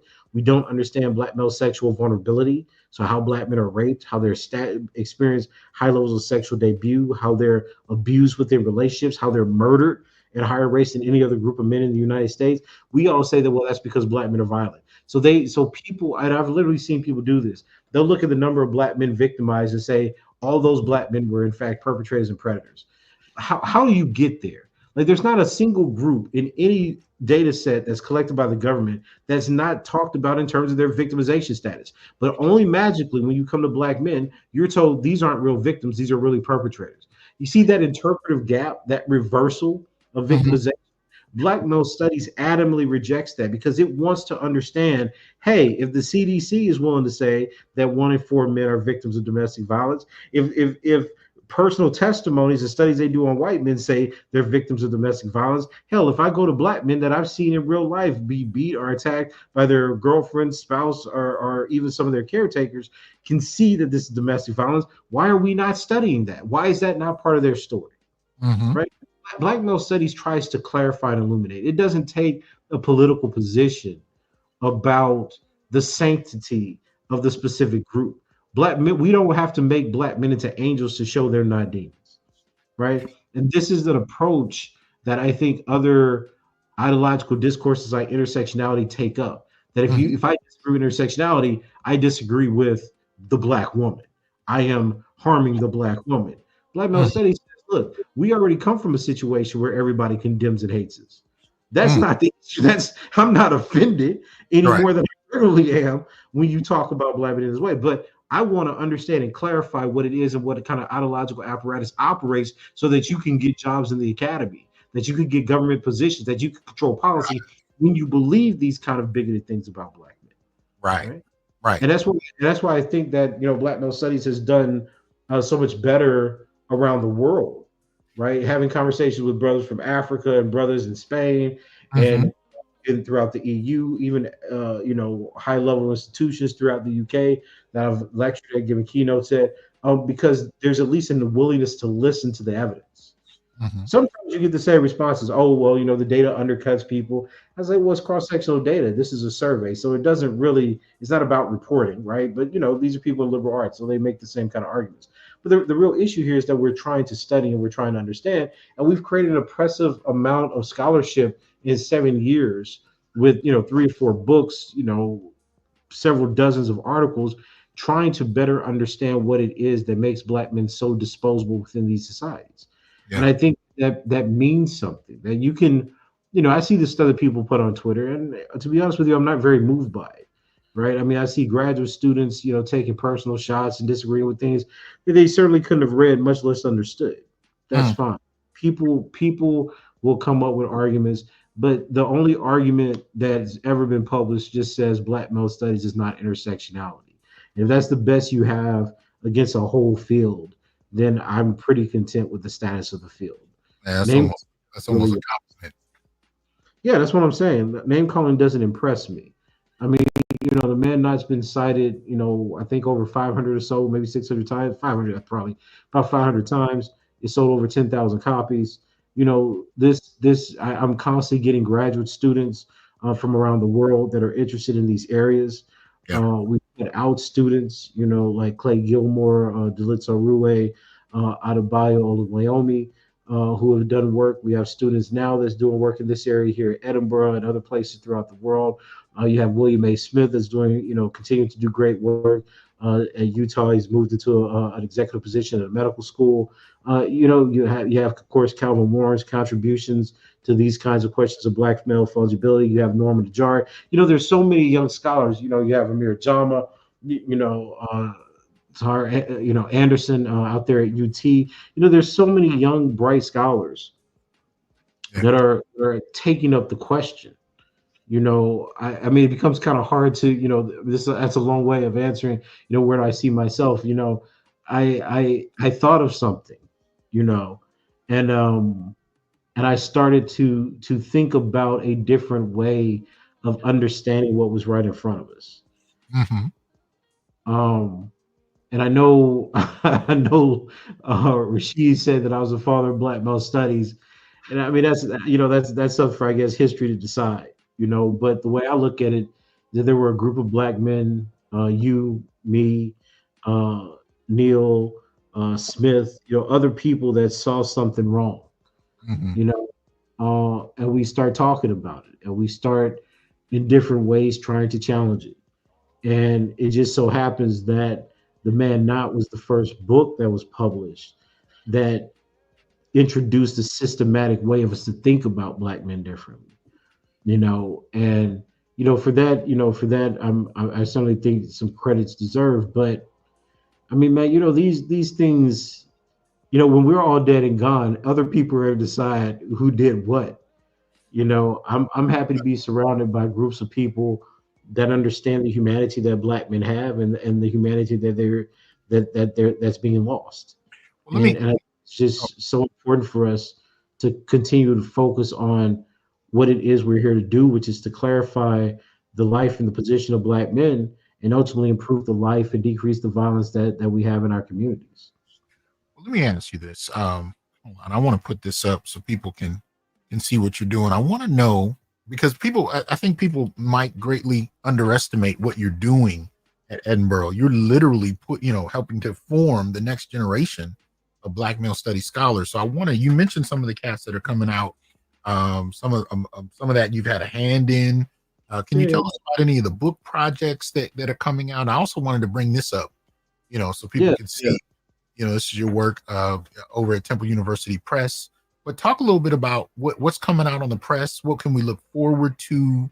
What books might you recommend? From especially some of the guys you mentioned, and of course your upcoming work. What are you working on right now?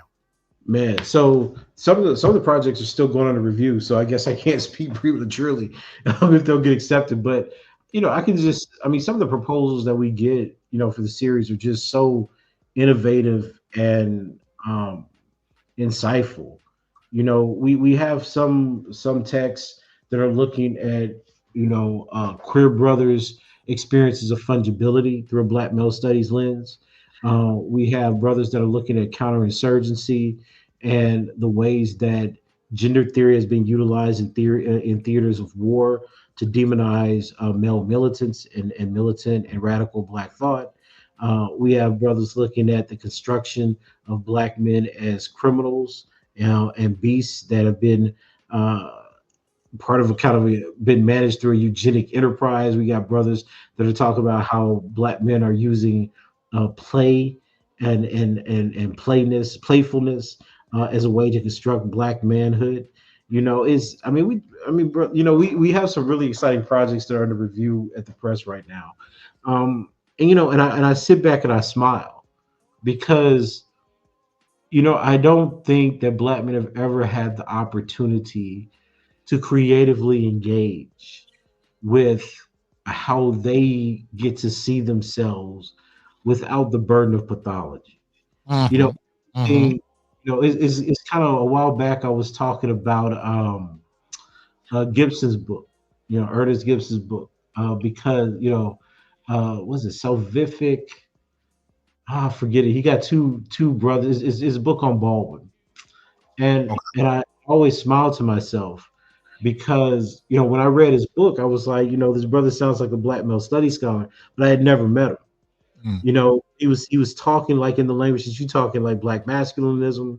He's Mm-hmm. talking about this kind of agency and love that Black men have for one another, and you know I'm always so, yes, it's salvific manhood, right?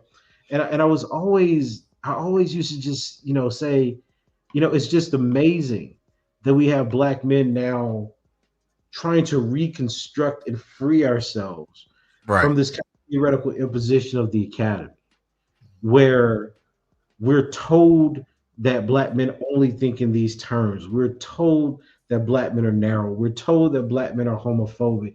And that's what I say. But the minute you go study it, guess what? You find out it's not masculinity, it's church attendance, it's education, it's poverty. It's just like I said in the Man Not in my other publications, brother. It's Black maleness is a depository of negativity. We're Mm. the beings that have literally been socially created out of nihility, out of nothing. And that's why we're able to be filled with kind of the aversion other people have to our humanity and just towards life in general.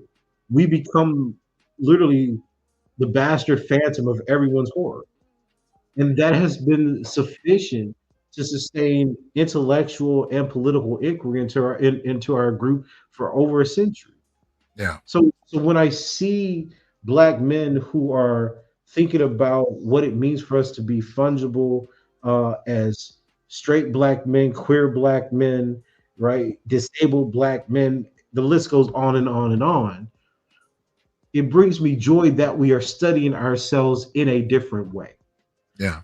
And that's what Black male studies really is intending to do. And so many people get upset because it has dared to question that sacred oath and creed of feminism, of Black feminism, intersectionality in our communities. Right. Right. You know, my kind of position to it is like, okay, so the hell, get over it. Times have changed. Right? You can't really put that cat back in the bag. I see people now making all kinds of statements about intersectionality being bad and, you know, failing to understand black men. And, you know, I think, you know, Joy James is now saying that it's like it's a version of state feminism or whatnot. I mean, before Black male studies, these critiques didn't really exist. I think the only critique that was widely circulated was Puar's critique about, you know, intersectionality and identity, and was I think that was in her book on homo nationalism, if I'm not mistaken, or a separate essay, right? But that was kind of the most popular critique of it. But there was no critique from the black male perspective. There's certainly what the decolonizing the intersection, where you're showing, hey, there's a fundamental investment that the criminal justice system and repressive state apparatus have in using intersectionality to criminalize black men within the right? There was reconstituting the object, which talked about how feminism, including black feminism, had deliberately misinterpreted or misused the history of white women looking at black men as the object of white masculinity disdain, right? To formulate the notions of gender. These conversations did exist. So when I see people now make these claims, well, we always knew intersectionality was flawed, or we always knew, I'm like, okay, well, show me the evidence. Because all I do is go through this literature, and it's not there. No, but what they're lashing out about is white feminism's appropriation of intersectionality. But it's funny to me that whether it was under black women or under white women, its attack on black men remained the same. Yeah, but that's what they're frustrated about. White women have appropriated it, and they have not been able to generate as much momentum as they used to off of it, because white women have taken off and run with it. You know, so from me Too to intersectionality, white women pick it up and go. Yeah. That's especially the case in the UK, because, you know, I was at Oxford having this debate with a bunch of students for the Newfield political theory lecture. And I was saying about the misappropriation of intersectionality by white feminists throughout Europe and how feminists had responded, like people like Sarah Blige, Tom Ellison, even Crenshaw herself had written a short piece or excerpt about how she went to a conference in Europe and they misappropriated the theory, et cetera, by erasing black women. And I was saying, like, look, you know, it's funny to me how, like, the arguments I'm making don't have traction here because you misinterpret the theory when black feminists are saying this is not what we meant by it. And then when I'm having debates germane to it, like the relationship of social dominance theory or the subordinate male target hypothesis or misandric aggression to the theory of double jeopardy, you don't understand that. Or when I'm talking about decolonizing the intersection, where you have criminological theories and constructs being used to inform how you read black masculinity through subcultural violence theory, that doesn't track for you. But that's all in the footnotes of Crenshaw's article. It's in you know, Bell Hooks's subtext, and she didn't use citation. It's widely cited in all the feminist, you know, ideas of the time. Like, it's a real problem. And the thing is and I, you know, I'm very clear with people here in the UK. The proliferation or the importation of these black feminist ideas have very little to do with the need or the desire to liberate black women within these, you know, European, you know, metros, so to speak. Or the European or the metropole, so to speak. The real issue is that it allows them to import a certain view of racism that allows them to show ultimate disregard, not only for black men, but also for poor black people. So when you read Bell Hooks, you can feel the disdain she has for poor black people, right? A poor black woman is going to abuse her children. A poor black man is going to abuse his wife, et cetera, et cetera, et cetera. And of course, Bell Hooks writes about black men. But often in the UK, these are the only texts that whites are given to understand black American culture. So you read Bell Hooks and you read Kimberly Crenshaw, you will walk away with the view that black culture is overwhelmingly poor and black culture is extremely violent and hypersexual, and Right. black men are the rapists and abusers that keep that culture flourishing. That's not vastly different from what white liberals believe in the first place. So it allows Mhm. you to use a black face, again, another symbol, to rationalize and justify the notion that you think that your European culture is more civilized, that your views of white liberals are more progressive, and that black people, regardless of whether or not they're in the UK or on the other side of the Atlantic, ultimately are working class, overwhelmingly working class and dangerous, right? So it allows ideological racist consistency or coherence throughout their middle class, largely elite education. And I'm here to mess that up. I'm here to Mhm. disprove or disabuse you of the mythology you're using to sustain your racism. Right. Right. And so yeah, we got we have to be honest here, right? We have to be honest. I get lots and lots of comments and lots of emails of people who talk about how the man nuts helped them. You got brothers that are using it in their class, they're structuring classes around it. Uh, Hmm. and I remain humble through all of that, because you remember what it was like when I was, trying to get the man not published, how the Oh book yeah. was already done, and one or two places said no, and another place put it out for review and Temple has sent it out, etc. But I think that for some of the first editors that saw it there, it was even a hard sell because they never had someone adamantly respond to the negativity imposed on black men unflinchingly. Like most people try to talk about black men with some kind of apologia preceding the argument. Hmm. Oh, I'm going to talk about this, but I don't want to say that black feminism's wrong, or I don't want to say X, Y, and Z. And I'm not going to say that, right? If I disagree with something that black feminism says, I'm going to say black feminism makes this argument. I disagree with it. Here's their arguments. Here's their literature. Here's all the evidence that is contrary to it. So we're not going to use that. You see, the problem is that a lot of people can't really separate the empiricism and the experiential nature of black male studies from its criticisms of theories that hold black men to be bad, evil, violent, etc. Right. So if black feminism says is going to offer a monocausal explanation of patriarchy as the cause of black male violence, I'm going to disagree with that because I know there are social determinants outside of something, say, like masculinity or patriarchy, that causes domestic violence. That's not really disputable anymore, at least among white family conflict scholars. It's not, right? Hmm. So you're asking, and this is what I mean. You say you don't have a right to think differently with this other evidence if you're a black man. Because Right. if you're a black man in the American Academy, you have to say that patriarchy causes domestic violence and that black men unidirectionally and disproportionately commit all the violence in black communities and households.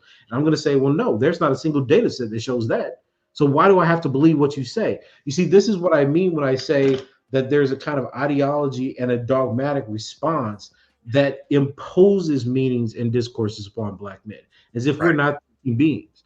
In any other world, you say, okay, well, look, I disagree. Let's have a debate about the merits of each case, right? You Hmm. can't do that in America, and you certainly can't do that as a black man in America without it harming your pull, your claims to get better or higher employment. I don't know. Maybe you want to go to the Ivy Leagues or something. I don't know, right? But there's certainly a stereotype for black men that do that. I don't think that should deter black men, but at the same time, people have different aspirations, right? I'm very comfortable in Europe. I like Edinburgh, Hmm. right? You can Hmm. use seasoning on his food, but for the most part, I have nice colleagues. I have an environment where I'm allowed to, or I'm invited to speak all across the world and in different countries. It's been an eye-opening experience over the last 4 or 5 years for me, right? And I Hmm. think Black Studies Scholarship has really grown from that because it's allowed me to listen to the voices of Black men throughout Europe and Africa. If I was in the United States, I would still be trying to have arguments validating Black male studies in an environment that was controlled almost exclusively by white liberals and disproportionately by white and Black feminists. Hmm. Why do Black men have to see themselves in that eye? If Black and white feminists want to argue that Black men are bad, go for it. But why do you think that your view of arguing that Black men are bad should be somehow spared of criticism? Like that's Hmm. the part. Black male studies scholars aren't trying to censor people. Black male studies scholars aren't saying that black feminists should stop writing about X. We're not the ones. Like I've gotten journal articles about black feminists written by black feminists that say stuff negative about black men. In my review, I say, well, how do you answer all these other empirical cases that say the opposite of what you're claiming without evidence? Right? If you want to get published, you should have to answer that, right? Yep. I disagree with the claim. I even say I disagree with the claim, but if you're going to make the claim, how do you answer these other empirical studies? Yeah, with right? the evidence, yeah. With the evidence, right? Because why? Because I'm a scholar. I endorse things that I don't always agree with. But I've had other people send me their reviews from feminist journals where they try to publish black male studies scholar material, and they actually insist on censorship. Well, you say, what it wanted to say? It says something like, well, Paul Butler and Grundy and Oder say X, and you don't repeat what they say, hence you shouldn't get published. Wow. Like, that's just nonsense. But that's that's how ideology operates, right? And people don't like scholars that will come out and just flat out call out this ideology. They act like, well, if you're going to have a debate about black feminism, you have to be conciliatory. You have to be apologetic. And that's not in me. If you say something I disagree with, if you say something about black men and boys that we know is not true, we should stand on what we know or what we think could be the case. Right? Yeah. We don't want to talk about, think about we don't want to talk about black female domestic abuse. We don't want to talk about black women as perpetrators of child abuse. We have decades and decades of evidence of this, and somehow that never makes it into any of our conversations. But let something happen on the news. Let a Ray Rice happen. Suddenly, let the brick lady happen. Suddenly, every scholar mobilizes to give an account of the violence that black men do to black women. Yep. And then when it's found out that it's a scam and that this woman has done this multiple times, I think she's being brought up on charges or something. I lost track of the case. But last I saw, she was being brought up on charges of fraud, right? Somewhere in Texas. And no apology. No acknowledgement that this is an example of the kind of villainization that's allowed to happen to black men, even when it's not true. Right. So even when it's false, the answer is the same. The black man hit her with a brick, or because what did Mark Anthony Neal say? Black men feel some kind of way that black women are being highlighted and given certain opportunities that they're not. So a compensatory masculinity frame.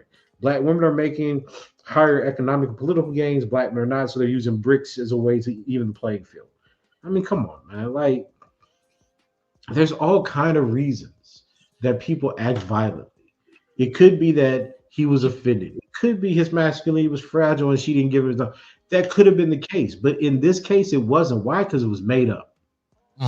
Instead of us saying this was made up and this shows, in this case, the vulnerability that black men have to these imaginary stories. Yes. The Brian Banks situation I wrote about in The Man Not, right? Yes. Like these situations where black men are these mysterious villains that come out of nowhere. Like the white lady that said that a black man stole her kids and she drove them off a cliff or drowned them, right? Like we're the villains. And none of these things are true. That doesn't mean in some cases they can't be true or they are true, but in these cases they are not true. So why do we have to pretend as if they are? We see case after case where black women have killed kids, where black women have killed. There are bad people in every group. There is violence and death in every group by every demographic, etc. Why are black men only highlighted? Yeah, black men. It's not about deniability. Like black male studies scholars do not deny that black men commit domestic abuse.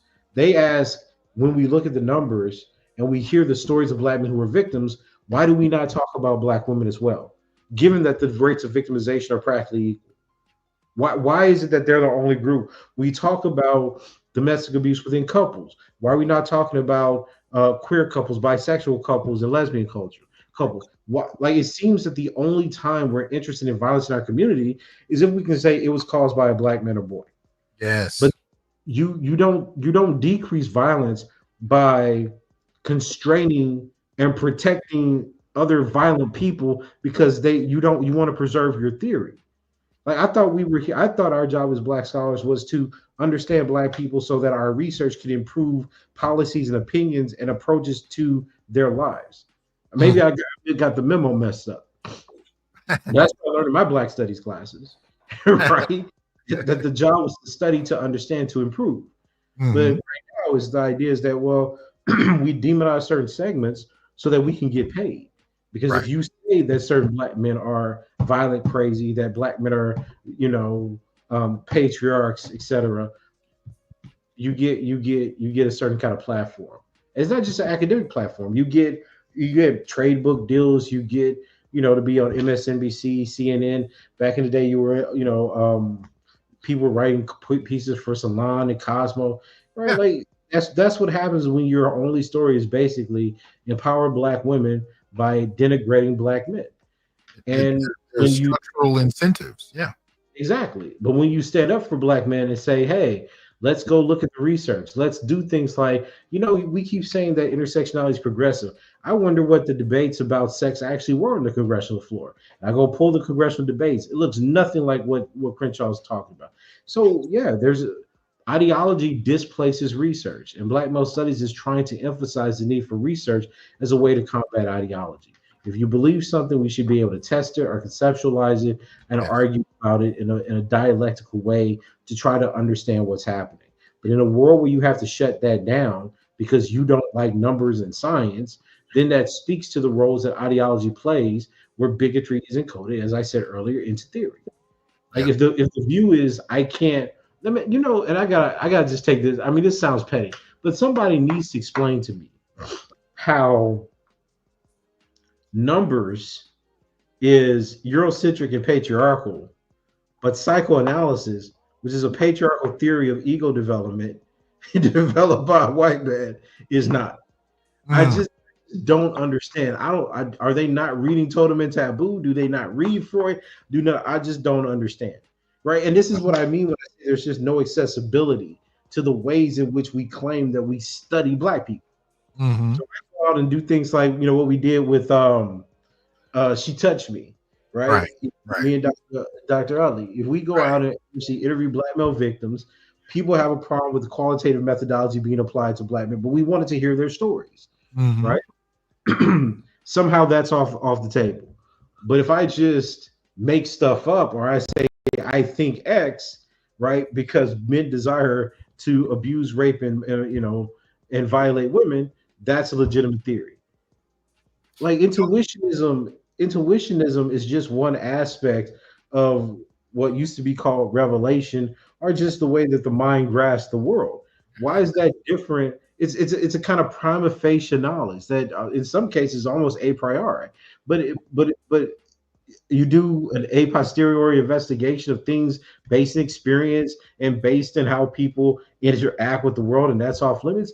Like it's selective, man. It's a way to protect the idea itself without interrogating whether or not the idea has an actual warrant based in observable facts. To me, it personally sickens me, because the basis of black studies was, I mean, the three biggest pillars of black studies, at least when it came about in the 60s and 70s, were history, psychology, and well, of course, black studies and sociology, right? Mm-hmm. Like these are where the black studies scholars and foundations were coming from, right? Well, you heard Richard Reeves say in the next few years, psychology as a field will be over 90 to 95% female. So maybe there's something there between feminism and psychology, and the extent to which this push to research and verify is kind of being whittled down a bit, and this intuitionism you're talking about is taking the fore. So Yeah, they just call intuitionism like metaphysics, and that's not necessarily the case. Right? Like my intuitions about the world don't necessarily become debates about ontology or epistemology. Those are mm, very specific ways by which I define the things that exist and the ways that I come to know the things that exist. And that's not what we have going on in black, in black literature. Like you have what science we have fiction. is yeah, we have like a speculative metaphysics, a claim about the way that being works, or categories work, or blackness works, and we're arguing about those interpretations, right? Mhm. Like that's what I'm saying. Like it's we're arguing about the possibilities of what the ontology of a thing like blackness is, and we're using gender to clarify that relationship. But that in itself isn't an epistemology. It's a possible interpretation of ontology or being. Mm. I don't understand why that's a Plant's method, because there has to be a way for you to interrogate those kinds of beings, those entities that exist in the world. Intuition is just you saying, I experience or I feel or I think, and that initial impression has validity as a form of knowledge. Why are we not, we're not having deep debates about that. We're Mm, just taking it as given. And that's why I think we're in such a mess, because what we do is to get validity to our interpretations, we're not testing them through argument. We're saying that they can't be questioned because we moralize them. So if you're against the interpretation of in the wake, right? It's a, you don't align politically with this person. Or if you're against, I'm trying to think of something that came out, like, the plasticity of ontology, right? Jackson's book. You're against that person. I just don't like the argument. right, right. Maybe, that becomes unfathomable, because everything we do for the Black scholar is linked to our politics. We don't You have to like the argument if you believe in this politic or political orientation, Mm, and that's not scholarship, right? That may be great writing, that may be prose, but it's not scholarship if no one has access to the argument. Everything we say in Black male studies you could argue about. You can say, well, I want to test the misandric aggression thesis. I want to test or interrogate Curry's understanding and definition of Black male vulnerability. Curry says that there are symmetrical rates of violence among Black communities. I want to test that. You see, it gives an accessibility to every argument that Black male studies scholars are waging, so mhm, that it can be proven, disproven, or recontextualized or retheorized. These right, other accounts, because they're claiming that they're metaphysical, basically, or they operate like a metaphysics, you are forced to take them in on the basis of politicization, not interrogation and inquiry. And this is a very important sleight of hand. I mean, if you study philosophy, you understand this, because you understand that there are vastly different debates between dogmas of people, things that people thought for no reason or without warrant, and then the kinds of metaphysics or branches of metaphysics, which would be like ontology, cosmology, etc., that people prove through argumentation, right? We just, we've lost so much of our nuance and our understanding of the history of thought by making a certain political apparatus serve or mirror ideological functions in our scholarship and in our work. You know, we've let integrationism, we've let a certain kind of liberal inclusivity dictate the terms by which we think through how we understand problems in the world, and that's been reflected in intersectionality, Black feminism, this kind of anti-militant, anti-Black radical, mm, ideology that we now have, that doesn't really allow for critical thinking.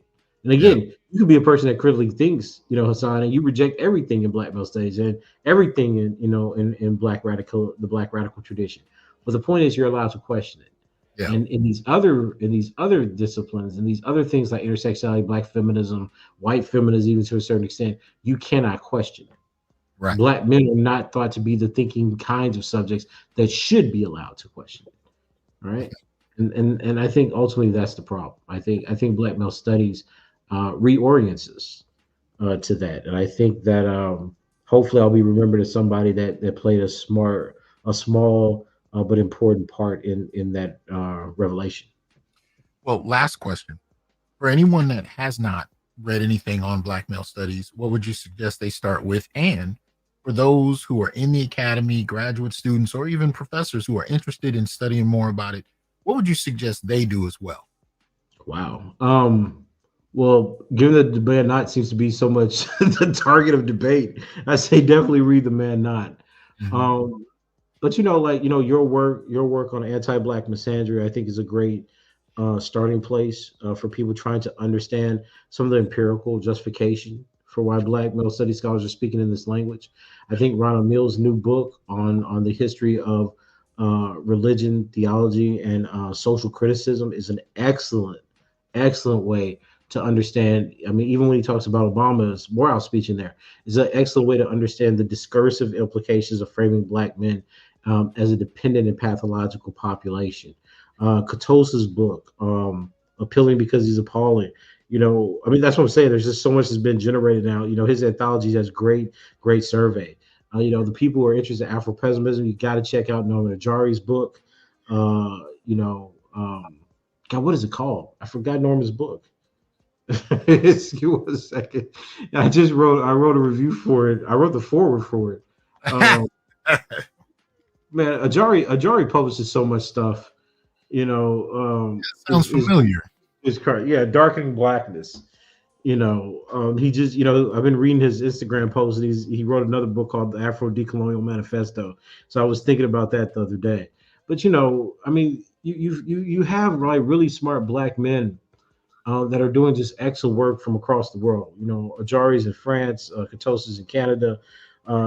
These brothers are just doing fantastic work on some of these subjects. So I think those would be really good books if you're just looking for books to contextualize it. And then man, people have written dozens and dozens of articles. I think if you're a social scientist and you're interested in data, you definitely got to read Social Dominance Theory by Sedanius and Prado. It's a really good primer just to understand the empirical disjunct between intersectionality as a theory and then intersectional analysis, like looking at interaction variables in a sociological or societal context in Western societies. William A. Smith's work, anything that he's done on racial microaggressions and racial battle fatigue, always has black men at the center of it, black men and boys, students. I think that's so vastly important. Yeah. His stuff as a clinician, and it's just that over time, I think black male studies will become one of those perspectives that will be normalized.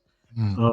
It would be kind of a way by which we go about to study things, and to be honest with you, that's why I think that's so paradigmatically different than how we look at intersectionality. Just some things that cannot be explained by intersectionality, like a high rates of sexual victimization, the disposability, the taking out, the disappearance of social mobility, or I should say the downward mobility of black men. Intersectionality doesn't have an account for it because it views melanin as privilege. Mm. It can gesture towards it, but it can't explain it. And we're trying to develop theories that can explain some of these social problems and give a concrete diagnosis. So yeah, I mean, I think people who are out now, they could certainly follow me on Twitter, but I don't do a very good job. So you probably want to follow people like Gilmore or yourself, more so than me. And they can check out these texts. I always, if they're in the academy, I think they should be reading books and not reading Twitter. But evidently, I'm getting old, so that's a very minority position. I find out more professors read Twitter than read books these days. I don't know what to say about that. Yeah, I feel you. I'm barely on it. I just go in there to read certain people like yourself, sir. But Man, I feel disappointed because you see, I mean, I think I put more up about the election yeah, because people like Chris Towler was posting stuff on the data. So I use it to, like, when people share articles and data sets, I find it useful for that, to be yeah. honest, because it gives me quick access to stuff. But you know how I use my Facebook page too. Like, I use my Facebook page like to accumulate, like, periodicals and newspaper posts. That's For how I me, know. That's how I know I'm old because that's what I use. I use yeah, Facebook more yeah. than I I mean, like where you can actually say more than just a few lines. I know, man. That's what I'm saying. It's funny, and it's so being out here in Edinburgh, you appreciate some of those kind of American things, you know, because but at the same time, man, like there's a peacefulness in Europe that you just cannot get with the white supremacy and the infighting in the United States, Wow. and I fear so much for our people. I fear when you actually love black people, and I think here's what I think is funny. Some of the people that have made their careers denigrating black men are some of the same people that I knew growing up in multiple people I knew growing up that didn't like black people, Mm. that had trouble with black people when they went to all black schools. Wow. And it's amazing to me how you translate 20 years later those experiences into a kind of middle class elitism and belongingness, same way that Kamala was like she went to Howard, right? Into this kind of vanguard class of people who care about black people because they advance a certain kind of black feminist politics. When you come from a poor group of black people like I do from the South, you see more and more that gender doesn't explain all those realities, man. You know, I've seen black women get drunk and beat and cut their husbands. I've seen black men grab their wives and have to be restrained. I've seen people so poor that they lived without lights and with furnaces. I've seen people go, you know, when you come from that, because you're in the South, you have a different respect for the resilience of black people. You see what I'm saying? Like you don't see black people as people who have been defeated and can only advance if they believe or if they do what white people tell them that they can do. And I think that experience, as much as I hated it when I was younger, really does ground me now, because it's one of the reasons that I think I didn't sip the Kool-Aid, so to speak. Okay. Because I didn't believe that black people were defeated, and the only way that we become free is if we advance one political group at the expense of the other. Right? I see, and I've seen the violence that happens in our communities because of poverty. I've seen the violence and the mental health issues that our community suffers from in Louisiana and places like that. So you can't convince me that it's only black men doing it, and you can't convince me by taking black men out of our communities that somehow the black community is healed. Right? Well, we need interventions, we need economic policies, we need laws, we need compassion towards what oppression has done to our people, both physically and mentally. And that doesn't happen under a liberal guise that pretends that a new symbol is somehow going to make us proud of ourselves without increasing our economic productivity, our employment, and lifting ourselves out of poverty. We can talk all we want, but the reality is that our people are suffering, and our people will continue to suffer under Trump. Right? That's what, you know. To me, that should be what the conversation is about. How the delusion of hope by a certain class of black people have condemned another group of black people to absolutely suffer. Hey man, I really appreciate you taking the time. I know you guys were like 8 hours ahead, you know, Yeah, full yeah, day with the family. So I really appreciate this, brother. I told him, I said, I just got to pick your brain, man. I got to know what you think about this stuff. And he was kind enough to give me the time. So I appreciate it, man. I appreciate you too, brother. Hey, man. Take it easy. Let me, I'm going to say a few things and close out. So hold tight, but I appreciate you coming through. I'm going to pull you down. So shout out to Dr. Curry. Drop that. I really hope you guys delve into it. I'm curious to hear your thoughts in the comments, your interpretations of some of the things he said. You know, maybe even some of your responses. But at the end of the day, this is a brother we are lucky to get here to kind of give us his thoughts and to do so. You know, every few years, I'm happy to do it because this is one of the cats that we got to keep up with. And there are a few people that I can just listen to and for hours on end. So my apologies if you wanted me to curb the discussion a certain way, but at the end of the day, there's certain brothers I just got to listen to and I can't help it. It's just, you know, I get the same way when it comes to, you know, to Dr. Neil, Green Gorilla, BGS, hell, my father. Certain people start talking, I just got to listen. So that's one of my hangups, but I think the brother dropped quite a bit. And as usual, you need to keep up with him.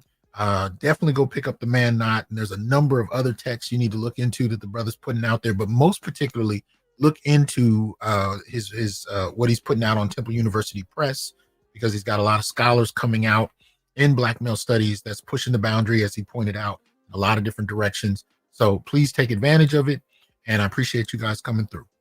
Peace.